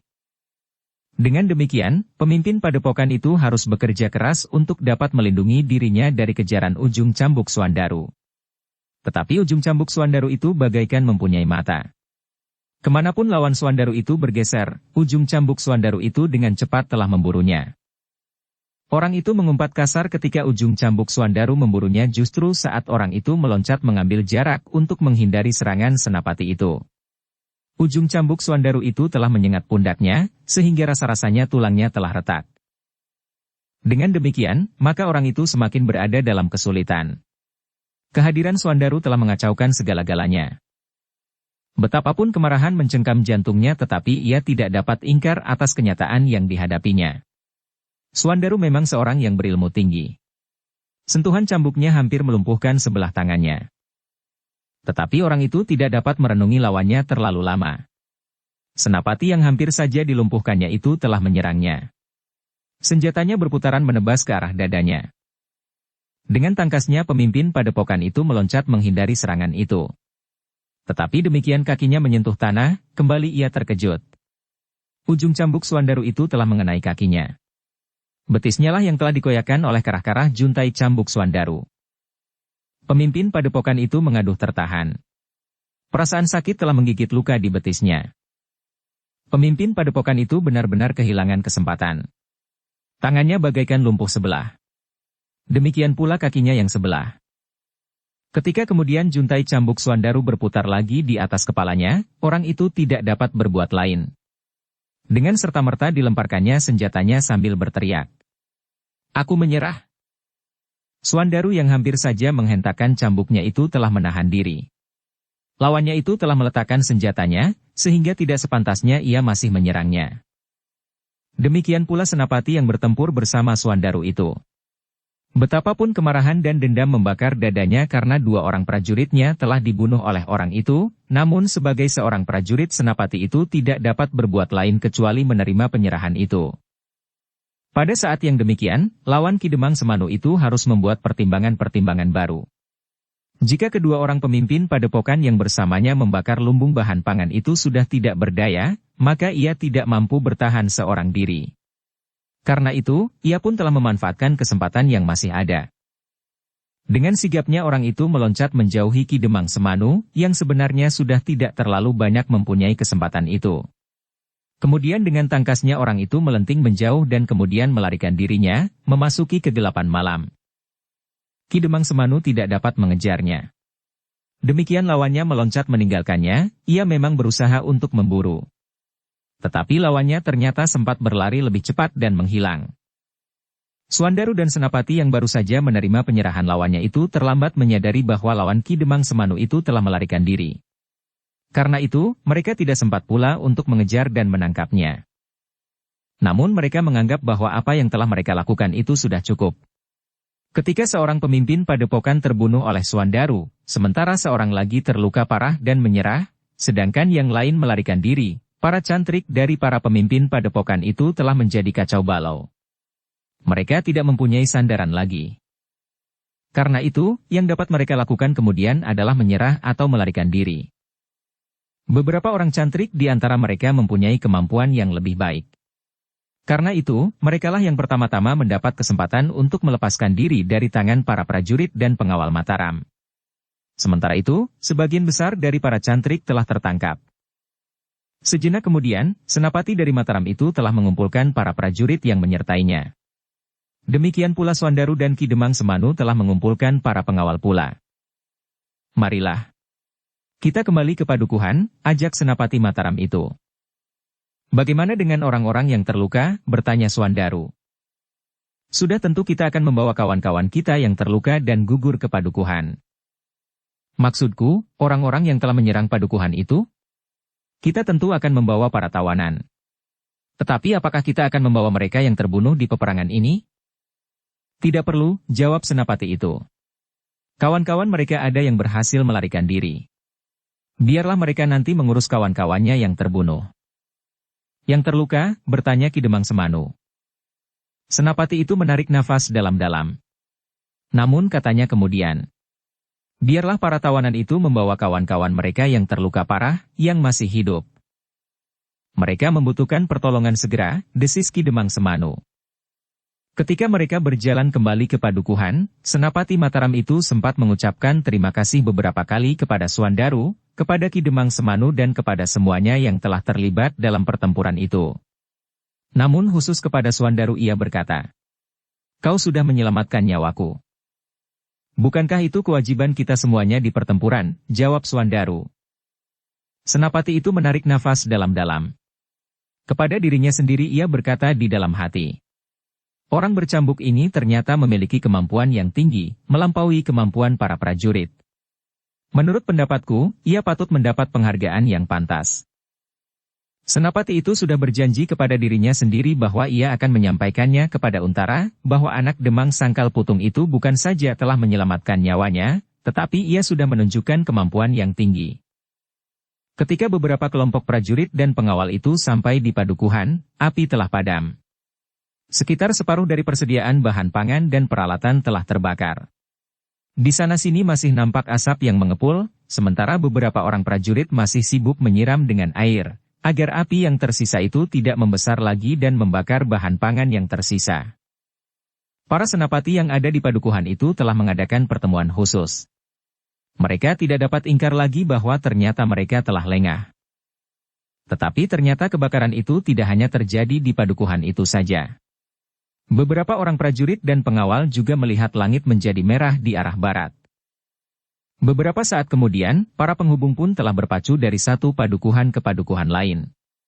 Keterangan terakhir menyatakan bahwa padukuhan yang dipergunakan sebagai perkemahan dari pasukan yang disiapkan untuk menjadi sayap-sayap gelar kelak di sisi kiri dan kanan, dan bahkan dua padukuhan lain yang dipergunakan oleh pasukan induk, dapat disusupi oleh orang-orang yang memang mendapat tugas untuk membakar lumbung-lumbung bahan pangan dan persediaan peralatan. Di padukuhan yang berada di sisi kiri, Gelagah Putih menyesali kelengahannya, sehingga kebakaran itu juga terjadi. Apa yang dilakukan Mataram pada saat pasukan Pati berada di Prambanan, telah dilakukan pula oleh orang-orang Pati. Menghancurkan persediaan pangan dan perlengkapan. Kebakaran yang terjadi itu telah membuat Panembahan Senapati menjadi marah. Dengan keras Panembahan Senapati telah memperingatkan para panglimanya, agar kelengahan itu tidak terjadi lagi. Tanpa dukungan pangan dan perlengkapan, maka pasukan Mataram tidak akan dapat bertahan lama di Pati. Jika perang berkepanjangan, pasukan Mataram akan mengalami kelaparan, atau harus merampok ke padukuhan-padukuhan. Peringatan keras dari Panembahan Senapati kepada para panglima itu telah membuat mereka meningkatkan kewaspadaan. Tetapi kebakaran itu juga memperingatkan kepada Panembahan Senapati, agar ia tidak menunda-nunda lagi serangan untuk memasuki dinding kota Pati. Semakin lama para prajurit dan para pengawal menunggu, mereka akan menjadi semakin gelisah. Karena itu, Panembahan Senapati pun segera memerintahkan pula para prajurit dan pengawal bersiap. Menjelang malam, Panembahan Senapati telah memanggil para panglima dan senapati untuk berkumpul di padukuhan induk. Bawa pengawal yang cukup. Ternyata bahwa orang-orang Pati masih berkeliaran di sekitar padukuhan ini, perintah Panembahan Senapati. Dalam pertemuan itu, Panembahan Senapati telah mengeluarkan perintah yang masih harus dirahasiakan, bahwa besok pasukan Mataram akan menjajaki kekuatan prajurit Pati yang mempertahankan kota. Semua panglima dan senapati telah mendapat perintah, agar serangan itu dilakukan dengan persiapan yang bersungguh-sungguh.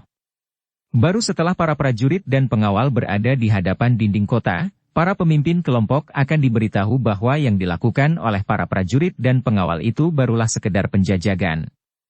Namun penjajagan itu diharapkan sudah dapat memancing semua kekuatan dan perlengkapan yang dipergunakan oleh para prajurit Pati untuk mempertahankan diri. Jika rencana ini diketahui oleh Pati, maka apa yang diperlihatkan Pati besok tentu sekedar untuk menyesatkan perhitungan kita. Ternyata para panglima dan senapati telah menyimpan rahasia itu rapat-rapat. Mereka bahkan dengan sengaja menunjukkan bahwa Mataram telah mempersiapkan serangan besar-besaran atas kota Pati yang tertutup. Semua kekuatan dan kemampuan akan dikerahkan. Malam itu, nampak kesibukan yang memuncak di padukuhan-padukuhan yang dipergunakan sebagai tempat perkemahan. Para prajurit dan pengawal telah mempersiapkan diri sebaik-baiknya. Beberapa prajurit bahkan telah mempersiapkan tangga-tangga bambu yang jumlahnya cukup banyak. Tali serabut kelapa dan jangkar-jangkar besi. Para panglima dan senapati sengaja memancing perhatian, karena mereka yakin bahwa tentu masih ada para petugas sandi dari Pati yang berkeliaran di sekitar padukuhan-padukuhan itu. Sebenarnya lah bahwa dua orang petugas sandi sedang membayangi padukuhan yang dipergunakan oleh prajurit dan pengawal Mataram yang disiapkan di sisi sebelah kanan. Mereka berusaha untuk melihat apa yang telah terjadi dengan kawan-kawan mereka yang telah menjadi tawanan di padukuhan itu. Ternyata para cantrik dari berbagai padepokan serta prajurit-prajurit pilihan dari Pati itu tidak menjadi ketakutan, meskipun beberapa orang pemimpin padepokan gagal menghindar. Dua orang petugas sandi itu terdiri dari seorang putut yang berilmu tinggi dan seorang lurah prajurit dari pasukan khusus Pati yang mumpuni dan memiliki pengalaman yang luas. Malam itu keduanya berusaha mendekati padukuhan yang dipergunakan sebagai tempat berkemah bagi prajurit Mataram. Justru pada padukuhan yang dipergunakan oleh pasukan induk. Meskipun penjagaan menjadi semakin ketat, tetapi kedua orang itu dengan berani merayap mendekat. "Apakah kawan-kawan kita dibawa ke padukuhan tempat pasukan ini tinggal?" bertanya putut itu sambil berbisik. Kita tidak akan dapat mengetahuinya, jawab lurah prajurit itu. Tetapi setidak-tidaknya kita dapat melihat kegiatan mereka. Nanti kita melihat pasukan yang berada di sisi kanan itu. Sendal pancing, dan sekali-sekali mematuk mengerikan. Lurah prajurit itu mengangguk-angguk. Namun kemudian ia pun berdesis. Kesibukan yang luar biasa, nampaknya mereka sedang bersiap-siap. Mereka mempersiapkan tangga-tangga bambu. Mereka akan menyerang, desis lurah prajurit itu. Ya. Mereka akan menyerang, sahut Putut itu pula. Kita akan melihat padukuhan di sisi kanan itu. Dengan tergesa-gesa kedua orang itu telah meninggalkan pasukan induk yang berada di padukuhan itu. Pada pasukan induk itu mereka telah mendapat kesan, bahwa pasukan Mataram itu sedang bersiap-siap untuk melakukan serangan besar-besaran. Dengan sangat berhati-hati mereka melihat pasukan Mataram yang ada di sisi sebelah kanan. Lurah prajurit itu sempat memperingatkan kawannya. Hati-hati. Pasukan yang ada di padukuhan ini nampaknya merupakan pasukan yang paling garang. Meskipun kedua orang itu berhasil merayap mendekat, tetapi mereka tidak dapat melihat apa yang terjadi dengan kawan-kawan mereka. Setidak-tidaknya kawan-kawan kita tidak diperlakukan seperti seekor bintang, desis Putut itu. Ternyata mereka sama sekali tidak takut untuk mencari celah-celah penjagaan yang ketat itu, sehingga keduanya dapat memasuki padukuhan yang gelap. Mereka merayap dari halaman ke halaman, sehingga mereka akhirnya sampai ke halaman rumah di samping Banjar. Tetapi mereka tidak melihat kawan-kawan mereka yang tertawan itu diperlakukan dengan sewenang-wenang di halaman Banjar. Meskipun demikian, mereka telah melihat kegiatan para prajurit Mataram yang sangat menggelisahkan itu. Persiapan-persiapan yang matang itu juga dilakukan oleh para prajurit yang berada di sisi sebelah kanan itu. Karena itu, keduanya sependapat bahwa pasukan Mataram itu akan menyerang demikian fajar menyingsing. Dengan tergesa-gesa keduanya meninggalkan padukuhan itu. Lurah prajurit itu pun kemudian justru mengajak kawannya untuk berlari-lari kecil. Kita telah membuang waktu. Sebenarnya kita tidak perlu pergi dari satu padukuhan yang lain yang jaraknya cukup jauh. Seharusnya dari padukuhan yang dipergunakan oleh pasukan induk itu, kita langsung memberikan laporan, desis lurah prajurit itu. Baru di dini hari keduanya dapat memberikan laporan tentang kegiatan pasukan Mataram itu. Laporan kalian semakin meyakinkan kami bahwa Mataram memang akan bergerak, jawab seorang senapati yang menerima laporan itu. Jadi sudah ada laporan lain yang sampai kemari, bertanya lurah prajurit itu. Senapati itu mengangguk. Katanya. Pasukan Pati sudah bergerak untuk menanggapi serangan yang bakal datang. Syukurlah, desis lurah prajurit itu. Tetapi laporanmu penting, untuk semakin meyakinkan laporan yang terdahulu. Sebenarnya lah senapati itu telah meneruskan laporan dari kedua orang itu. Namun sementara itu, pasukan Pati memang sudah bergerak. Pati telah mengerahkan segenap kekuatan dan kemampuan untuk mempertahankan kota. Panggungan-panggungan di belakang dinding kota telah terisi. Berbagai jenis senjata lontar telah siap dipergunakan. Pati yang memang sudah bersiap itu dalam waktu singkat telah sampai pada kesiagaan tertinggi. Jika pasukan Mataram itu datang, maka pasukan itu akan dihancurkan sebelum sempat meraba dinding dan pintu gerbang kota. Dalam pada itu, di dini hari segala sesuatunya sudah siap. Para prajurit Mataram sempat beristirahat sejenak. Kemudian makan dan membawa sedikit bekal. Beberapa saat kemudian, pasukan Mataram itu pun telah mulai bergerak. Para penghubung berkuda memacu kuda mereka, membawa perintah-perintah dan pesan-pesan. Pada saatnya, isyarat sandi pun telah dilontarkan. Demikianlah, pasukan Mataram yang besar itu pun bergerak. Mereka membawa segala macam peralatan yang diperlukan. Tidak seorang pun di antara para prajurit yang tahu bahwa apa yang mereka lakukan itu sekedar penjajagan. Hanya para panglima dan senapati terpenting sajalah yang mengetahui perintah Panembahan Senapati. Apalagi Panembahan Senapati sendiri juga ikut di dalam pasukan yang mendekati dinding kota itu. Sesuai dengan rencana yang telah dimatangkan dalam pertemuan antara para panglima dan senapati yang dipimpin sendiri oleh Panembahan Senapati, ketiga bagian dari pasukan Mataram itu mendekati sasaran dari tiga arah. Pasukan induk akan mendekati kota langsung ke arah pintu gerbang utama. Sementara yang lain akan menyerang kota di sisi kiri dan kanan pasukan induk yang dipimpin langsung oleh Panembahan Senapati.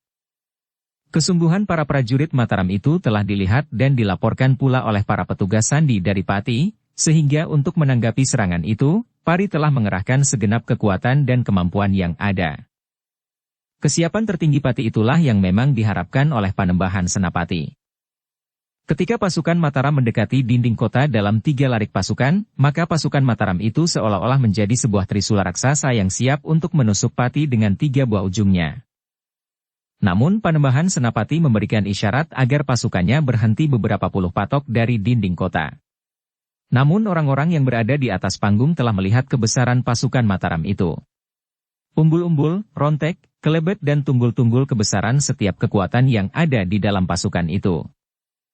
Namun Pati pun tidak mau ketinggalan. Umbul-umbul dan rontek pun terpasang pula di atas dan di sekitar pintu gerbang kota. Pada saat pasukan Mataram itu berhenti, para panglima dan senapati telah memanggil semua pemimpin kelompok di dalam kesatuannya masing-masing. Para senapati itu memerintahkan bahwa serangan yang mereka lakukan bukan serangan dalam pengertian habis-habisan. Kita memang akan menyerang. Kita akan menunjukkan apa yang dapat kita lakukan. Tetapi serangan itu harus dijelaskan bahwa Panembahan Senapati tidak akan menerobos benteng Pati pada hari ini juga. Dengan demikian, para prajurit harus menyesuaikan diri. Panembahan Senapati tidak menginginkan agar kita dapat merebut Pati pada hari ini. Para pemimpin kelompok itu pun segera tanggap. Mataram tidak memasuki Pati pada hari ini. Mereka pun segera tanggap pula bahwa hari itu mereka baru sekedar ingin mengetahui apa yang sebenarnya ingin mereka ketahui. Dalam waktu yang singkat, para pemimpin kelompok telah menyampaikan perintah itu pula kepada para prajurit di dalam kelompoknya. Memang ada di antara para prajurit yang menjadi kecewa. Ada yang menyesal bahwa mereka telah menjadi tegang sepanjang malam karena mereka mengira di keesokan harinya, mereka akan bertempur habis-habisan untuk merebut Pati. Tetapi sebagaimana dikatakan oleh Senapati, para pemimpin kelompok itu berkata, penjajahan kali ini memberikan beberapa pemecahan pada kesulitan-kesulitan yang kita hadapi. Kita juga akan mendapatkan cara untuk mengurangi korban sebanyak-banyaknya. Namun di dalam hati para prajurit itu berkata, tetapi dalam penjajahan kita sudah harus menyerahkan korban. Justru nilainya tidak setinggi mereka yang gugur dalam perang yang sebenarnya. Tetapi para pemimpin kelompok itu berkata selanjutnya, mungkin dalam penjajahan ini kita harus sudah menyerahkan korban. Tetapi korban itu adalah bebanten yang diserahkan untuk mendapatkan kemungkinan yang jauh lebih baik di hari berikutnya. Karena itu, maka yang gugur dalam penjajahan ini adalah justru mereka yang bersedia menyerahkan diri sebagai tumbal keselamatan kawan-kawannya, saudara-saudaranya dan gegayuhan yang lebih tinggi. Para prajurit itu termangu-mangu. Namun mereka pun mengangguk-angguk mengiyakan. Dengan demikian, tidak ada lagi keraguan-raguan dari para prajurit itu atas tugas yang mereka emban pada hari itu. Demikianlah, pada saat yang ditentukan, pasukan itu pun mulai bergerak. Pasukan induk yang dipimpin langsung oleh Panembahan Senapati berada di tengah, menghadap gerbang utama. Pasukannya kemudian mengalir mekar melebar di depan kota. Sementara itu, yang lain pun telah melebar pula, sehingga ujung-ujung pasukan induk dan sayap-sayapnya telah bertaut. Pati memang tidak dikepung temu gelang. Pasukan Mataram berada di setengah putaran kota. Meskipun demikian, ada beberapa kelompok pasukan Mataram yang perintahkan untuk berjaga-jaga dan mengamati sisi yang lain dari kota itu. Mereka harus segera memberikan isyarat dan berusaha menghambat jika ada pasukan yang berusaha melarikan diri. Tetapi mereka tidak diizinkan untuk mengganggu para pengungsi, meskipun dengan kemungkinan bahwa orang-orang yang melarikan diri berada di antara para pengungsi itu. Ketika matahari terbit, pasukan Mataram itu mulai bergerak. Para prajurit yang membawa busur dan anak panah harus berada di tempat yang ditentukan, untuk melindungi pasukan yang akan mendekati dinding dan pintu gerbang. Para prajurit Pati yang melihat pasukan Mataram itu bergerak serentak, maka aba-aba pun telah terdengar sahut menyahut. Kanjeng Adipati Pati sendiri berada di panggungan di sisi pintu gerbang utama. Dengan memegang perisai di tangan kiri, Kanjeng Adipati ingin melihat gerak pasukan Mataram. Gerak pasukan Mataram itu semakin lama menjadi semakin cepat. Benar-benar sebagaimana sebuah serangan yang menentukan. Karena itulah, Pati benar-benar telah berada dalam kesiagaan tertinggi. Segala macam senjata, kemampuan dan cara bertahan telah diperlihatkan. Panembahan Senapati memang ada di antara para prajurit Mataram. Dengan seksama Panembahan Senapati memperhatikan pertahanan pasukan Pati. Demikianlah, para prajurit Mataram juga sudah mempersiapkan tangga-tangga bambu yang panjang. Para prajurit yang membawa tangga itu pun berlari-lari mendekati dinding. Namun langkah mereka pun kemudian tertahan oleh hujan anak panah yang dilontarkan dari atas panggungan. Para senapati Mataram pun segera memerintahkan agar para prajurit yang bersenjata busur dan anak panah telah membalas serangan anak panah yang menghambur dari panggungan di belakang dinding itu. Untuk beberapa saat, pertempuran terjadi antara para prajurit yang bersenjata panah. Sedangkan para prajurit Mataram yang lain masih belum bergerak lagi. Untuk beberapa saat keadaan medan itu tidak mengalami perubahan. Anak panah meluncur dari kedua belah pihak tidak henti-hentinya. Tetapi sementara itu, para prajurit Mataram ingin mencoba mempergunakan sebuah perlindungan dari anyaman bambu yang cukup lebar dengan diberi bingkai bambu pula. Dengan 4 buah kaki yang ditahan oleh tiang bambu, anyaman bambu itu menjadi sebuah perisai raksasa yang dapat melindungi beberapa orang prajurit. Dengan berperisai anyaman bambu yang diberi bingkai itu, kelompok-kelompok pasukan Mataram bergerak mendekati dinding dan pintu gerbang. Di setiap kelompok nampak beberapa orang prajurit membawa tangga-tangga bambu yang akan mereka pergunakan untuk memanjat dinding. Demikianlah, para prajurit dari Pati telah menghujani perisai raksasa itu dengan anak panah. Tetapi anak panah itu tidak banyak menghambat, karena anak panah itu tidak dapat menembus perisai-perisai itu meskipun hanya dibuat dari bambu. Para prajurit Pati yang melihat perisai-perisai raksasa itu memang menjadi cemas. Anak panah mereka justru tertancap pada perisai yang terbuat dari anyaman bambu itu, sehingga anyaman bambu itu menjadi seakan-akan berbulu anak panah. Para prajurit Mataram yang mempergunakan perisai anyaman bambu itu memang terlindung. Sementara kawan-kawan mereka, dari jarak jangkau panah mereka, menyerang tanpa henti-hentinya, sebagaimana para prajurit Pati yang ada di panggungan di belakang dinding kota. Dalam pada itu, para prajurit yang berada di bawah perlindungan perisai raksasa yang dibuat dari anyaman bambu itu sudah mendekati dinding. Anak panah dari panggung di belakang dinding itu sudah menjadi semakin jarang menggapai tubuh mereka. Sejenak kemudian, orang-orang Mataram itu sudah memasang tangga-tangga bambu berjajar melekat dinding. Namun dalam pada itu, orang-orang Pati itu nampak telah menemukan satu cara yang terbaik untuk mengatasi perisai-perisai bambu itu. Batu. Tetapi karena para prajurit Pati sendiri belum menyediakan batu cukup banyak, maka serangan-serangan mereka tidak terlalu banyak menimbulkan kesulitan. Karena itu, beberapa puluh buah tangga memang sudah terpasang pada dinding kota itu. Beberapa orang prajurit memang mencoba untuk memanjat.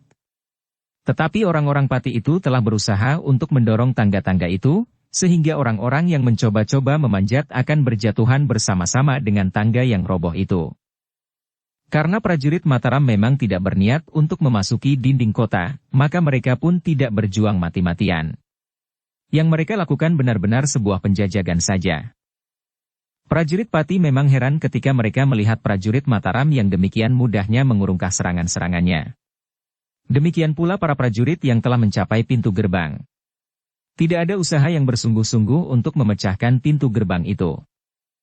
Serangan itu benar-benar telah memancing para prajurit Pati untuk mempergunakan segala macam cara yang akan mereka pergunakan.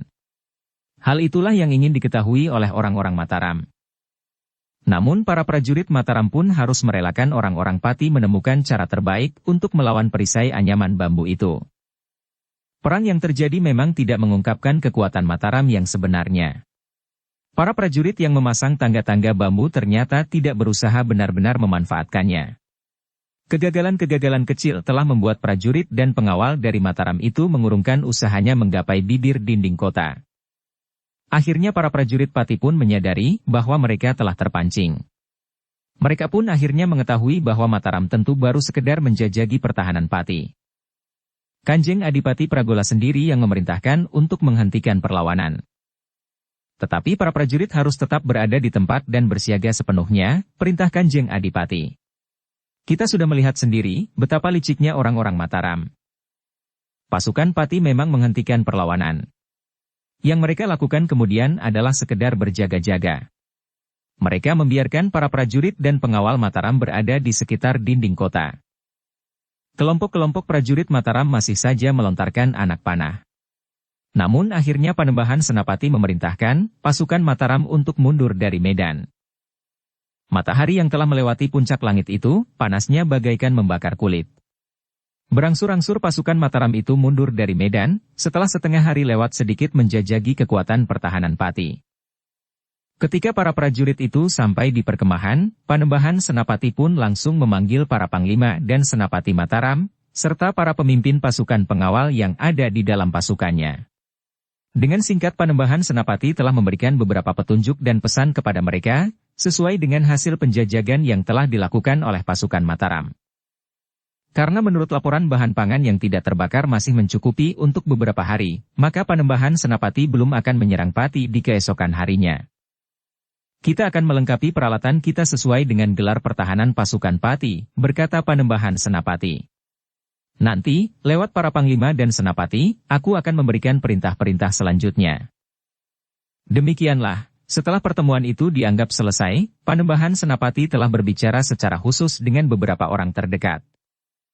Ternyata pertemuan itu menghasilkan kesimpulan bahwa Mataram masih harus menyempurnakan alat-alat yang akan mereka pakai untuk memasuki benteng pertahanan Kanjeng Adipati Pati. Kita tidak usah tergesa-gesa, berkata Panembahan Senapati. Tetapi kita akan berhasil dengan korban yang sekecil-kecilnya. Meskipun hari ini kita sudah kehilangan beberapa orang terbaik kita, namun itu adalah pengorbanan yang sangat berarti bagi langkah-langkah kita selanjutnya. Dengan perhitungan yang cermat berdasarkan penilaian dari segala sisi, maka pasukan Mataram masih dapat bertahan untuk beberapa hari lagi di tempat itu. Di hari berikutnya, para prajurit telah membuat beberapa peralatan yang lebih baik. Tangga-tangga bambu telah dibuat berkaki, sehingga tidak perlu disandarkan pada dinding pertahanan Pati. Perisai-perisai yang besar yang terbuat dari anyaman bambu yang kuat, lebih diperkuat lagi untuk menahan batu-batu yang dilontarkan dari atas dinding. Karena menurut perhitungan, para prajurit Pati tentu sudah menyediakan batu-batu yang lebih besar. Dukung channel Novel Silat dengan subscribe, follow, like, komen dan share.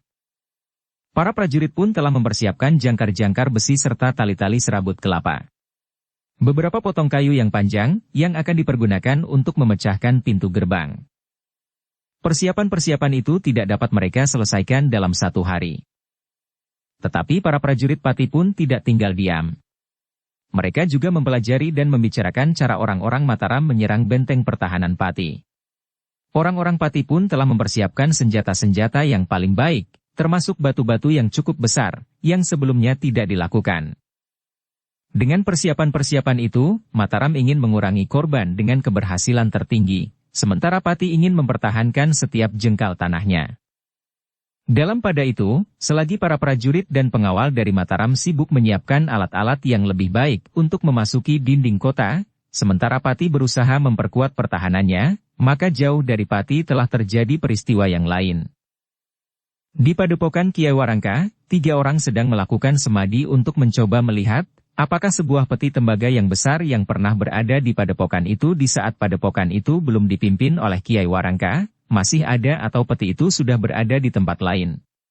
Ketiga orang itu mencari petunjuk-petunjuk atau isyarat-isyarat di dalam semadinya untuk menemukan peti-peti itu. Ternyata ketiga orang itu mempunyai cara yang berbeda. Seorang di antara mereka melakukan semadi di dalam ruang yang telah disediakan. Tetapi 2 orang yang lain, setelah semalam berada di dalam bilik itu, ternyata telah minta izin untuk melakukannya di luar, justru di tempat yang agak jauh dari bangunan-bangunan yang ada di padepokan itu. Meskipun demikian orang-orang itu tidak terlepas dari pengawasan para cantrik dari Padepokan Kiai Warangka. Bukan saja orang yang melakukan semadi di dalam ruangan, tetapi juga orang yang melakukan semadi di luar ruangan. Tetapi kedua orang yang melakukan semadi di luar ruangan itu hanya dilakukan di malam hari. Di siang hari keduanya melepaskan diri dari semadi mereka dan hidup sebagaimana seseorang menjalani hidup sehari-hari. Mandi, makan, minum dan kegiatan-kegiatan yang lain. Namun orang yang berada di dalam bilik itu sama sekali tidak terlepas dari suasana semadinya. Orang itu hanya makan sekali sehari di tengah malam. Minum beberapa teguk dan sama sekali tidak bergeser dari tempatnya. Tanpa menyentuh air sama sekali. Paman Resa yang sebenarnya harus menjalani semadi penuh untuk menemukan peti itu, berkata Perbatang, salah seorang yang terhitung muda.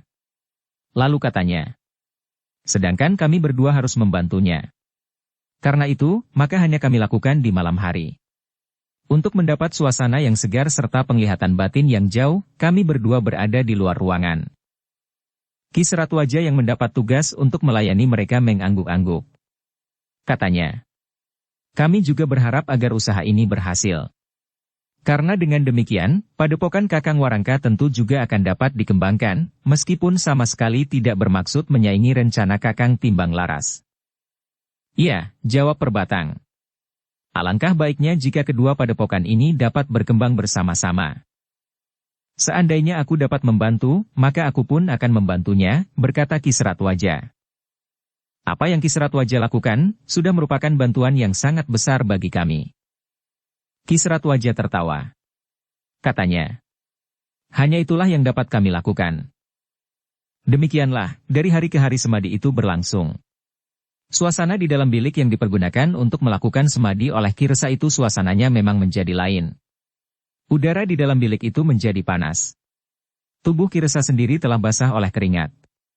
Tetapi selama semadi, Ki Resa sama sekali tidak menyentuh air. Para cantrik yang bertugas di depan bilik itu kadang-kadang memang merasakan sesuatu yang mendebarkan. Hal-hal yang tidak dapat mereka cerna dengan nalar telah terjadi. Pada suatu malam, ketika kentongan berbunyi dengan irama dara muluk di tengah malam, di dalam bilik itu nampak cahaya yang sangat terang. Seolah-olah matahari telah terbit di dalam ruang semadi itu. Tetapi hal itu tidak terlalu lama terjadi. Beberapa saat kemudian, sinar yang terang itu pun mulai meredup, sehingga akhirnya yang nampak tidak lebih dari cahaya lampu minyak yang ada di dalam ruang itu. Pada saat yang lain, ketika cantrik yang lain pula yang bertugas di depan bilik itu, telah terjadi pula peristiwa yang mendebarkan. Pintu dan dinding bagian depan bilik itu bergetar dengan keras, seakan-akan telah diguncang oleh gempa yang besar. Tetapi bagian lain dari padepokan itu sama sekali tidak merasakan getaran itu. Pertanda-pertanda yang aneh itu membuat para cantrik percaya bahwa orang yang ada di dalam bilik, yang disebut Ki Resa itu, memang seorang yang memiliki kemampuan yang tinggi. Ketika hal itu disampaikan kepada Kiai Warangka, Ki Seratwaja dan Ki Jairaga, maka mereka pun menjadi tertarik pula. Namun tanggapan lain pun telah diberikan oleh beberapa orang cantrik. Mereka telah memberikan laporan tentang dua orang yang lain, yang juga mempunyai tugas untuk bersama-sama Ki Resa mencari peti yang hilang itu. Nampaknya mereka juga mempunyai tugas lain, berkata salah seorang cantrik. Tugas apa? Bertanya Ki Seratwaja. Mengamati keadaan padepokan ini. Mereka agaknya ingin mengetahui kekuatan yang sebenarnya dari padepokan ini. Kiai Warangka mengangguk-angguk. Katanya, aku sudah menduga. Karena itu, kita sisihkan sebagian dari para cantrik untuk berada di kebun sayur-sayuran dan di lingkungan peternakan. Sejak semula aku sudah curiga bahwa Timbang Laras mempunyai maksud yang kurang baik. Apalagi ketika ia datang bersama orang yang bernama Ki Jathabri itu. Ki Jairaga pun mengangguk-angguk. Katanya, memang tidak ada jeleknya kita berhati-hati. Jathabri memang orang yang berbahaya. Aku kira, Jathabrilah yang telah menghasut Kiai Timbang Laras, sehingga Kiai Timbang Laras sampai hati mempertanyakan peti tembaga itu. Seandainya itu timbul dari niatnya sendiri, kenapa baru sekarang?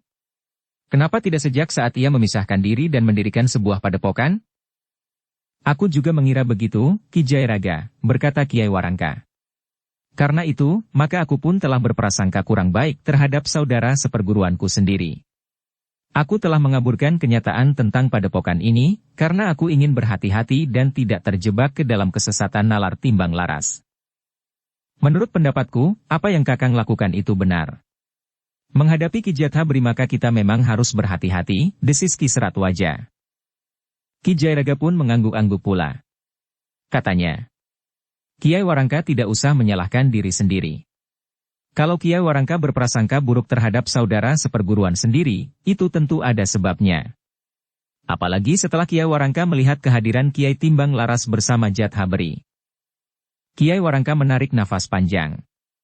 Namun katanya kepada Ki Seratwaja, meskipun demikian Seratwaja, kau harus tetap bersikap baik kepada ketiga orang itu. Mudah-mudahan mereka tidak memanasi keadaan, sehingga yang akan timbul adalah permusuhan yang berkepanjangan. Ki Seratwaja mengangguk-angguk sambil menjawab. Aku akan berusaha, Kakang. Sebenarnya lah sikap Kisratwajah kepada ketiga orang itu tetap baik, meskipun laporan-laporan dari para cantrik menjadi semakin meyakinkannya bahwa orang-orang yang ditinggalkan oleh Kiai Timbang Laras itu, terutama dua orang yang melakukan semadi di luar ruangan, berusaha untuk mengetahui segala seluk-beluk tentang padepokan ini. Tetapi Kisratwajah dan para cantrik yang melayani mereka mengerti apa yang harus mereka lakukan. Para cantrik tidak pernah memberikan keterangan selengkapnya tentang padepokan itu. Demikianlah, ketika mereka sampai pada hari kelima, maka yang tidak wajar itu telah terjadi pula di dalam ruangan tempat Ki Resa bersamadi. Malam itu ternyata Ki Resa tidak makan sama sekali. Biasanya di tengah malam Ki Resa itu, meskipun hanya sedikit, selalu makan dan meneguk air putih. Para cantrik yang bertugas seakan-akan sudah merasakan getar ketidakwajaran itu sejak sore hari. Apalagi ketika malam itu Ki Resa menolak untuk makan. Karena itu, para cantrik itu minta agar Kisratwajah juga berada bersama para cantrik itu untuk melihat apa yang akan terjadi. Kisratwajah pun memenuhi keinginan para cantrik itu. Sejak malam menjelang sepi wong, Kisratwajah sudah berada di antara para cantrik itu. Demikianlah, ketika tengah malam lewat, suasana di sekitar tempat semadi itu menjadi semakin menegangkan. Tanpa diketahui sumbernya, mereka telah mendengar suara berderak-derak seperti dinding bambu yang koyak. Beberapa saat kemudian, mereka yang berada di luar ruangan itu melihat sinar yang berkilat. Sekali, dua kali. Dan bahkan berulang kali. Para cantrik menjadi tegang. Kisratwajah yang ada di antara para cantrik itu menjadi sangat berhati-hati. Dengan seksama Kisratwajah memperhatikan apa yang terjadi di dalam ruangan itu, meskipun yang nampak dari luar tidak lebih dari kilatan-kilatan cahaya. Namun ketika malam menjadi semakin dalam, maka kilat yang seakan-akan sambar menyambar itu menjadi semakin sering terjadi. Suaranya pun menjadi semakin keras, dan ruangan tempat orang itu bersemadi pun menjadi bergetar. Di dini hari, maka ruangan itu benar-benar telah berubah seakan-akan menjadi berantakan. Ledakan-ledakan kecil telah mengguncang bilik itu. Kadang-kadang para cantrik yang menyaksikannya menjadi cemas, bahwa bangunan itu akan roboh. Tetapi menjelang fajar, segala-galanya telah mereda. Cahaya kilat yang sambar menyambar dengan suara yang gemuruh itu sudah tidak terdengar lagi. Ketika kemudian cahaya langit menjadi merah, ruangan itu sudah menjadi sepi. Di pepohonan, burung-burung pun mulai berkicau. Suaranya yang bening terdengar saling bersahutan. Lagu pagi yang merdu mengumandang di dahan dan ranting-ranting. Para cantrik yang bertugas dan Kisratwajah masih duduk di tempatnya. Ketika cantrik yang bertugas berikutnya telah datang, ternyata cantrik yang bertugas semalam masih belum beranjak dari tempatnya. "Kenapa kalian tidak beristirahat?" bertanya cantrik yang baru datang. "Aku akan berada di sini sebentar lagi." Para cantrik yang baru datang itu mengetahui bahwa ada sesuatu yang sangat menarik perhatian mereka. Demikianlah, ternyata beberapa saat kemudian, pintu bilik itu telah terbuka. Mereka melihat Ki Resa berdiri di ambang pintu bilik semadinya.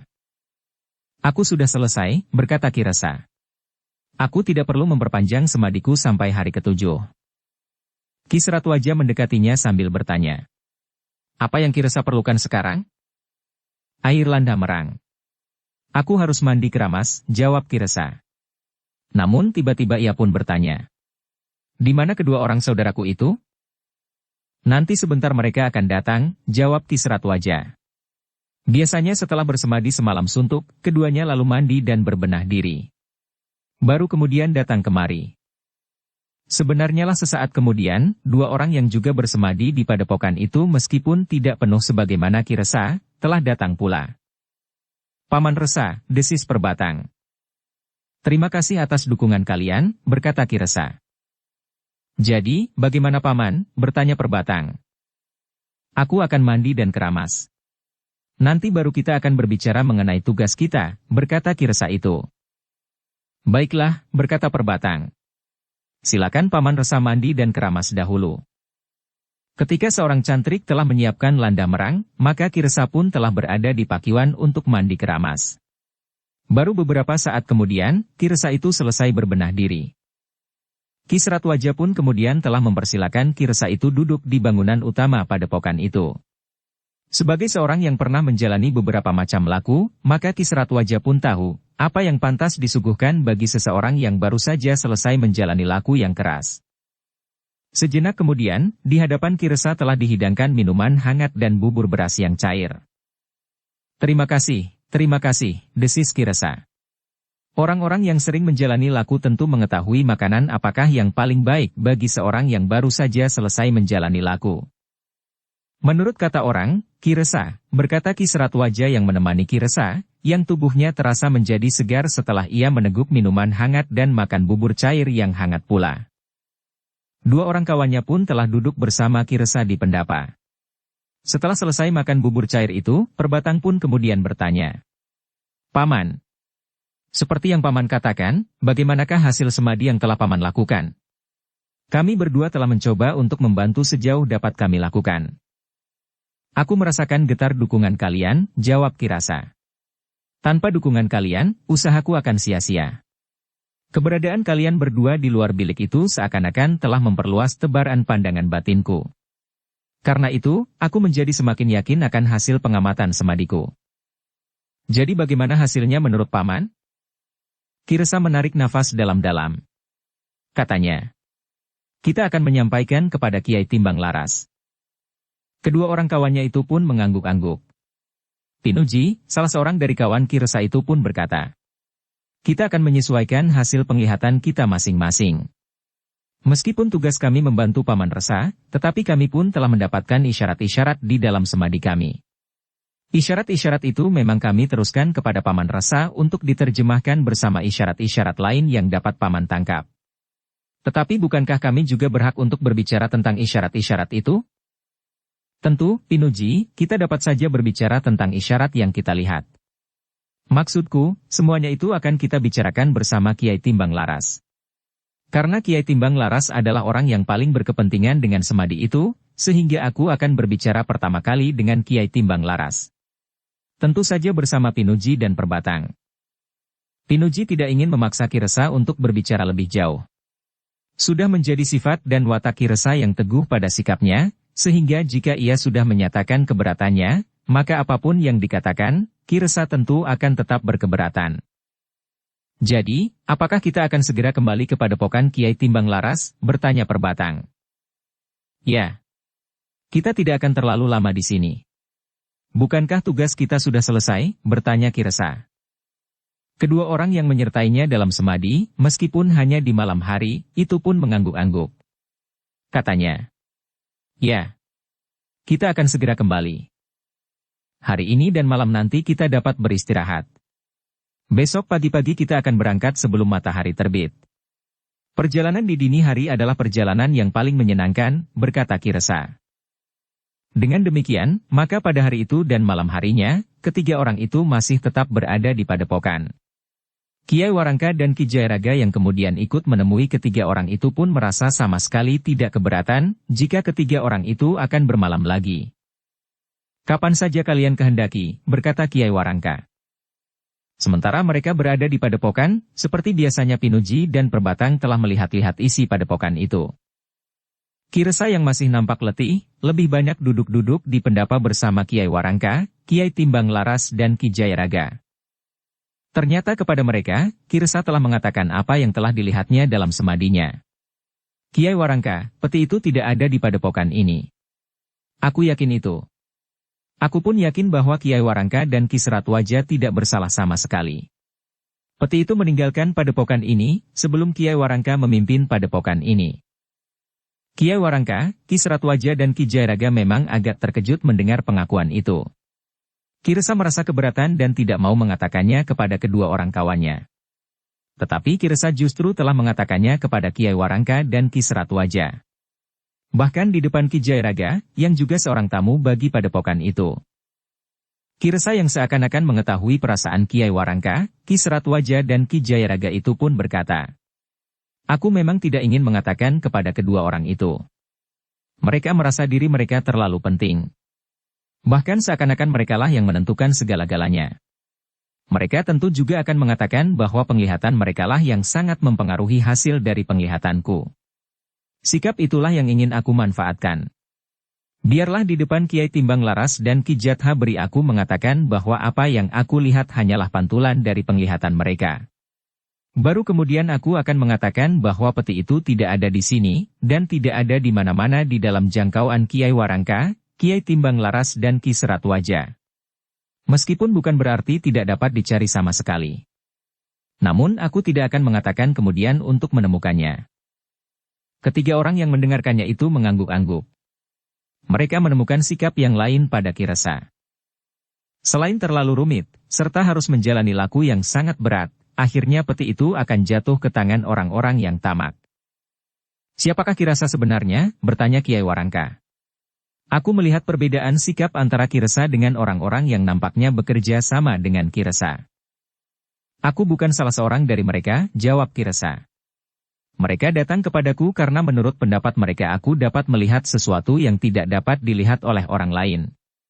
Aku sengaja menyatakan kesediaanku. Agar mereka percaya, aku menuntut upah yang tinggi, sesuai dengan barang-barang yang akan dapat ditemukan di dalam peti itu.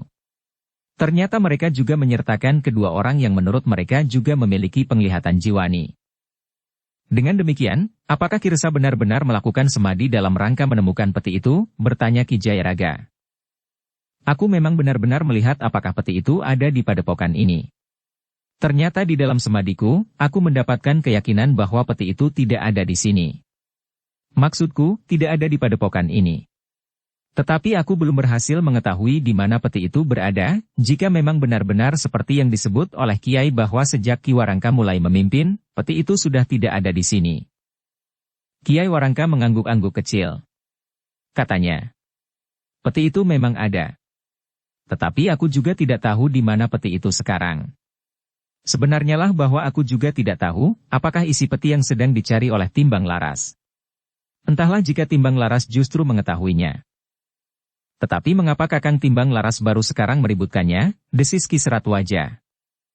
Tentu pengaruh Ki Jathabri, desis Ki Resa. Yang lain mengangguk-angguk. Jika benar Ki Jathabri berhasil mempengaruhi Kiai Timbang Laras, maka persoalannya tentu akan menjadi rumit. Bahkan mungkin akan benar-benar terjadi perselisihan di antara saudara seperguruan. Namun pembicaraan mereka terputus. Pinuju dan Perbatang telah naik tangga pendapa. Keduanya baru saja melihat-lihat halaman padepokan, diantar oleh dua orang cantrik. Tetapi mereka tidak lama berkeliling halaman, karena seakan-akan semuanya telah mereka lihat. Sedangkan para cantrik itu sama sekali tidak menyinggung-nyinggung peternakan yang terdapat di tempat lain, yang justru menjadi tempat beberapa kelompok cantrik menghindar dari penglihatan orang-orang Kiai Timbang Laras itu. Untuk beberapa saat lamanya mereka berbincang-bincang tentang kemajuan yang telah dicapai oleh Kiai Warangka. Padepokan itu seakan-akan telah mampu mencukupi segala kebutuhan mereka sendiri. Padi di lumbung, ikan di belumbang, ayam yang berkeliaran serta kambing yang terikat di kebun belakang. Di bagian samping dari padepokan itu terdapat beberapa perapian bagi beberapa orang cantrik yang memiliki kemampuan menggarap besi dan baja. Beberapa orang pandai besi itu sudah mampu membuat bukan saja beberapa jenis alat pertanian, tetapi juga senjata. Di bagian belakang terdapat bangunan yang terpisah. Di dalamnya terdapat beberapa alat tenun, sehingga para cantrik itu dapat memenuhi sebagian kebutuhan sandangnya sendiri, meskipun sebagian yang lain masih harus membeli dengan menjual sebagian dari hasil sawah dan pategalan mereka. Tetapi menurut Pinuji dan Perbatang, padepokan itu kekurangan lembu atau kerbau yang dapat membantu mengerjakan sawah. Aku hanya melihat 2-3 pasang. Itu terlalu sedikit bagi sebuah padepokan sebesar ini.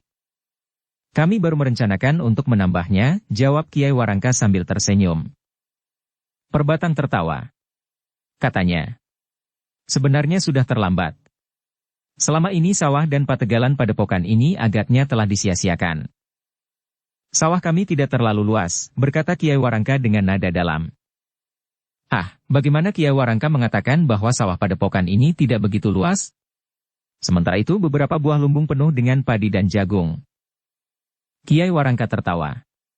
Katanya, kami berusaha untuk menghemat pangan, justru karena kami merasa bahwa persediaan kami terlalu sedikit. Perluasan sawah di lingkungan ini mulai mengalami kesulitan. Kami sudah terlalu banyak menebangi hutan, sehingga kami telah mendapat peringatan dari Ki Demang, agar kami tidak memperluas tanah persawahan lagi. Kenapa harus dibatasi? Hutan memang disediakan bagi mereka yang bersedia membuka dan menjadikan tanah yang lebih berarti bagi kita. Kiai Warangka mengangguk-angguk. Namun katanya, menurut Ki Demang, hutan perlu dipertahankan keberadaannya untuk berbagai macam kepentingan. Perbatan mengangguk-angguk, sementara Pinuji pun bertanya. Selama kami berada di padepokan ini, kami melihat bahwa 2 buah bangunan sanggar itu jarang sekali dipergunakan. Apalagi sanggar yang terbuka di belakang padepokan ini. Apakah dengan demikian, Kiai Warangka dapat melahirkan seorang cantrik yang memiliki kemampuan yang memadai? Kami berharap demikian, Pinuji. Berharap bahwa para cantrik serba sedikit mempunyai bekal dalam berbagai macam bidang yang akan dijumpainya dalam kehidupan. Mereka memang belajar sedikit oleh Kanuragan. Tetapi mereka juga mencari pengalaman di bidang pertanian. Pengetahuan serba sedikit tentang kesusastraan, pengenalan terhadap masa lalu dan kesiapan menyongsong masa depan. Kedua orang itu mengangguk-angguk. Mereka percaya terhadap keterangan Kiai Warangka, karena mereka melihat sendiri ruangan-ruangan yang dipergunakan untuk keperluan yang berbeda-beda di samping sanggar olah Kanuragan. Namun menurut penglihatan keduanya, para cantrik di padepokan Kiai Warangka justru tidak begitu banyak tertarik kepada sanggar olah Kanuragan mereka. Malam itu adalah malam terakhir bagi ketiga orang yang akan meninggalkan padepokan kembali ke padepokan Kiai Timbang Laras. Demikianlah, menjelang fajar ketiga orang itu sudah siap. Kuda-kuda mereka telah terikat di depan pendapa bangunan utama padepokan Kiai Warangka itu. Setelah minum wedang jahe yang hangat serta makan beberapa potong makanan yang sempat disediakan, maka Ki Resa pun telah minta diri. Aku berharap bahwa aku akan dapat datang lagi ke padepokan ini, berkata Ki Resa sebelum meninggalkan padepokan itu.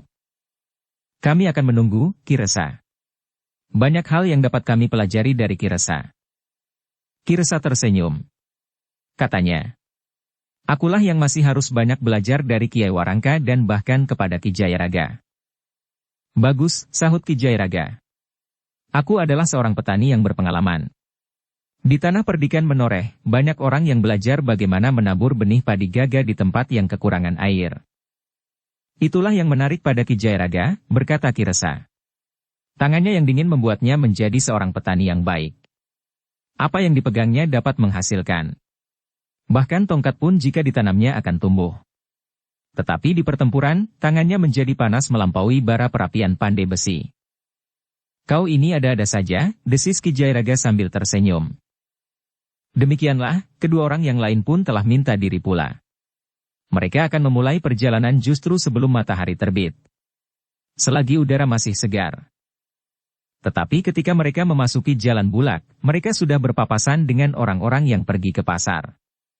Orang-orang yang akan menjual barang dagangannya. Ada yang membawa hasil buminya, ada yang membawa barang-barang anyaman dan hasil kerajinan tangan mereka yang lain, buah-buahan, dan ada pula yang menuntun kuda-kuda beban membawa gula kelapa. Seorang laki-laki dengan hati-hati membawa sekeranjang kecil telur di atas kepalanya. Ki Resa dan kedua orang kawannya tidak dapat berpacu secepatnya. Jalan semakin dalam justru menjadi semakin banyak dilalui orang. Dalam pada itu, langit pun menjadi cerah. Cahaya matahari mulai tampak bergayutan pada ujung pepohonan yang tinggi. Kicau burung terdengar bersahutan, semerdu dendang perempuan yang sedang menunai padi di sawah. Sepeninggal Ki Resa dan dua orang kawannya, Kiai Warangka, Ki Seratwaja dan Ki Jayaraga masih duduk-duduk di pendapa. Mereka masih menilai sikap ketiga orang yang baru saja meninggalkan padepokan itu. Perbatang dan Pinuji adalah jelas pengikut Kiai Timbang Laras, berkata Ki Jayaraga. Namun bagaimana dengan Ki Resa? Kiai Warangka mengangguk-angguk. Katanya, orang itu justru meragukan. Tetapi mudah-mudahan ia orang yang baik, yang nuraninya tidak goyah karena kesediaan Timbang Laras mengupahnya. Kakang, desis Ki Seratwaja kemudian dengan ragu. Mudah-mudahan ia baik. Tetapi jika ia benar-benar memiliki penglihatan jiwani yang sangat tajam, sehingga ia benar-benar dapat melihat peti itu, bukankah ia dapat bersikap mendua? Kiai Warangka mengangguk-angguk. Katanya, kau benar Seratwaja. Ia dapat melakukannya untuk kepentingannya sendiri. Tetapi untuk sementara kita tidak berprasangka buruk. Kita akan menunggu apa yang akan dilakukan oleh Timbang Laras. Mungkin ia juga mencurigai Ki Resa, atau malah langkah-langkah lebih jauh dari sekedar mencurigai. Ya, kita memang hanya dapat menunggu lagi, desis Ki Serat Wajah. Tetapi, bukankah Ki Jayaraga tidak tergesa-gesa ingin pulang ke tanah perdikan Menoreh? Juga karena kehadiran Ki Jathaberi yang sudah dikenal oleh Ki Jayaraga, aku ingin mohon agar Ki Jayaraga tetap berada di padepokan untuk sementara. Ki Jayaraga tersenyum. Katanya, baiklah. Aku akan tinggal untuk sementara di padepokan ini. Tetapi aku ingin melihat tanah perdikan sebentar. Hanya hari ini. Nanti malam aku sudah kembali berada di padepokan ini. Apakah ada firasat yang memaksa Ki Jayaraga berniat untuk menengok tanah perdikan? Tidak. Nampaknya tidak ada apa-apa. Tetapi karena tanah perdikan seakan-akan sedang kosong, ada baiknya aku menengok hanya untuk hari ini. Kiai Warangka memang tidak berkeberatan. Bahkan ia merasa tidak dapat menahan, jika itu dikehendaki oleh Ki Jayaraga. Ketika matahari memanjat langit, Ki Jayaraga melarikan kudanya menuju ke tanah perdikan Menoreh. Ia memang tidak mempunyai kepentingan apapun selain sekedar melihat keadaan. Kedatangannya disambut oleh Rara Wulan dengan gembira. Sudah beberapa lama Ki Jayaraga tidak pulang. Di mana Sekar Mirah? Bertanya Ki Jayaraga. Bokayu sedang pergi ke sawah, memetik kacang panjang. Mumpung masih belum terlalu tua. Ki Jayaraga tersenyum. Ia menanam kacang panjang di sepanjang pematang. Ternyata hasilnya cukup memadai. Ketika Sekar Mirah pulang, ia pun bergembira pula. Tetapi Sekar Mirah dan Rara Wulan menjadi kecewa, karena Ki Jayaraga sore itu juga akan kembali ke padepokan Kiai Warangka. Tetapi Ki Jayaraga harus menunggu sayur kacang panjangku masak, berkata Sekar Mirah. Ki Jayaraga tersenyum. Katanya, aku akan menunggu. Ketika Ki Jayaraga sedang duduk di bawah bayangan daun pohon jambu air yang rimbun, seseorang memasuki regol halaman. Orang itu mengangguk hormat ketika ia melihat Ki Jayaraga. Marilah. Ki Jayaraga yang telah mengenal orang itu mempersilahkan. Naiklah ke pendapa. Terima kasih Ki Jayaraga. Aku hanya ingin menyampaikan pesan dari Ki Gede. Ki Jayaraga mengerutkan dahinya. Sambil melangkah mendekat, Ki Jayaraga bertanya. Pesan apa? Pesan buat Nyi Agung Sedayu. Pesan apa? Baiklah. Aku akan memanggilnya. Apakah pesan itu ada hubungannya dengan kepergian Agung Sedayu dan Gelagah Putih? Benar Ki Jayaraga. Tetapi bukan apa-apa. Hanya sekedar berita yang tidak terlalu penting. Baiklah. Duduklah. Sekar Mirah dan Rara Wulan yang sedang berada di dapur pun segera menemui orang itu di pendapa. Aduk sayurnya Sukra. Santannya jangan sampai pecah. Sukra tidak menjawab. Tetapi sebenarnya ia tidak senang diminta untuk menunggui sayur di perapian. Ia lebih senang bekerja di luar. Membelah kayu atau mengambil air di sumur. Apa yang terjadi? Bertanya Sekar Mirah. Tidak ada apa-apa Nyi. Justru karena tidak ada apa-apa itu aku datang.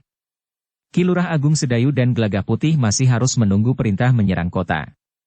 Seorang penghubung telah datang untuk meredam kegelisahan. Sekar Mirah dan Rara Wulan menarik nafas dalam-dalam. Kau berkata sebenarnya, bertanya Rara Wulan. Aku hanya menirukan penghubung yang sedang berada di rumah Ki Gede. Penghubung itu membawa kabar tentang hari-hari terakhir yang menjemukan di perkemahan. Lumbung yang terbakar, udara yang panas dan perintah untuk menunggu. Sekar Mirah, Rara Wulan dan Ki Jayaraga mengangguk-angguk. Tetapi penghubung itu juga membawa berita yang sedikit menyengat ketenangan tanah perdikan ini. Berita apa? 2 orang telah gugur dalam penjajagan yang dilakukan oleh pasukan Mataram. Siapakah mereka? Wajah Rara Wulan menjadi pucat. Tetapi ketika orang itu menyebut 2 buah nama, maka Rara Wulan pun menarik nafas panjang. Tetapi dalam 1-2 hari ini, Mataram akan menyerang, berkata orang itu. Ki Jayaraga, Sekar Mirah dan Rara Wulan pun mengangguk-angguk. Sebenarnya lah pada saat itu, pasukan Mataram yang sedang berkemah di Pati benar-benar sudah siap. Bahkan sudah ada perintah dari Panembahan Senapati, meskipun baru didengar oleh para panglima, bahwa di keesokan harinya pasukan Mataram benar-benar akan menyerang. Bukan sekedar penjajagan. Tetapi menjelang sore, Agung Sedayu telah mendapat perintah untuk meninjau keadaan medan. Bersama sekelompok prajurit dari pasukan khususnya, Agung Sedayu berkuda mendekati pintu gerbang kota yang tertutup. Beberapa orang prajurit yang bertugas memperhatikannya, dengan busur dan anak panah yang siap dilontarkan di tangan mereka. Tetapi Agung Sedayu cukup berhati-hati. Ia tidak berada di jarak jangkau anak panah yang setiap saat dapat dilontarkan dari panggungan di sebelah pintu gerbang itu. Bersambung ke bab 440. Dukung kami dengan subscribe, follow, like, komen dan share. Terima kasih.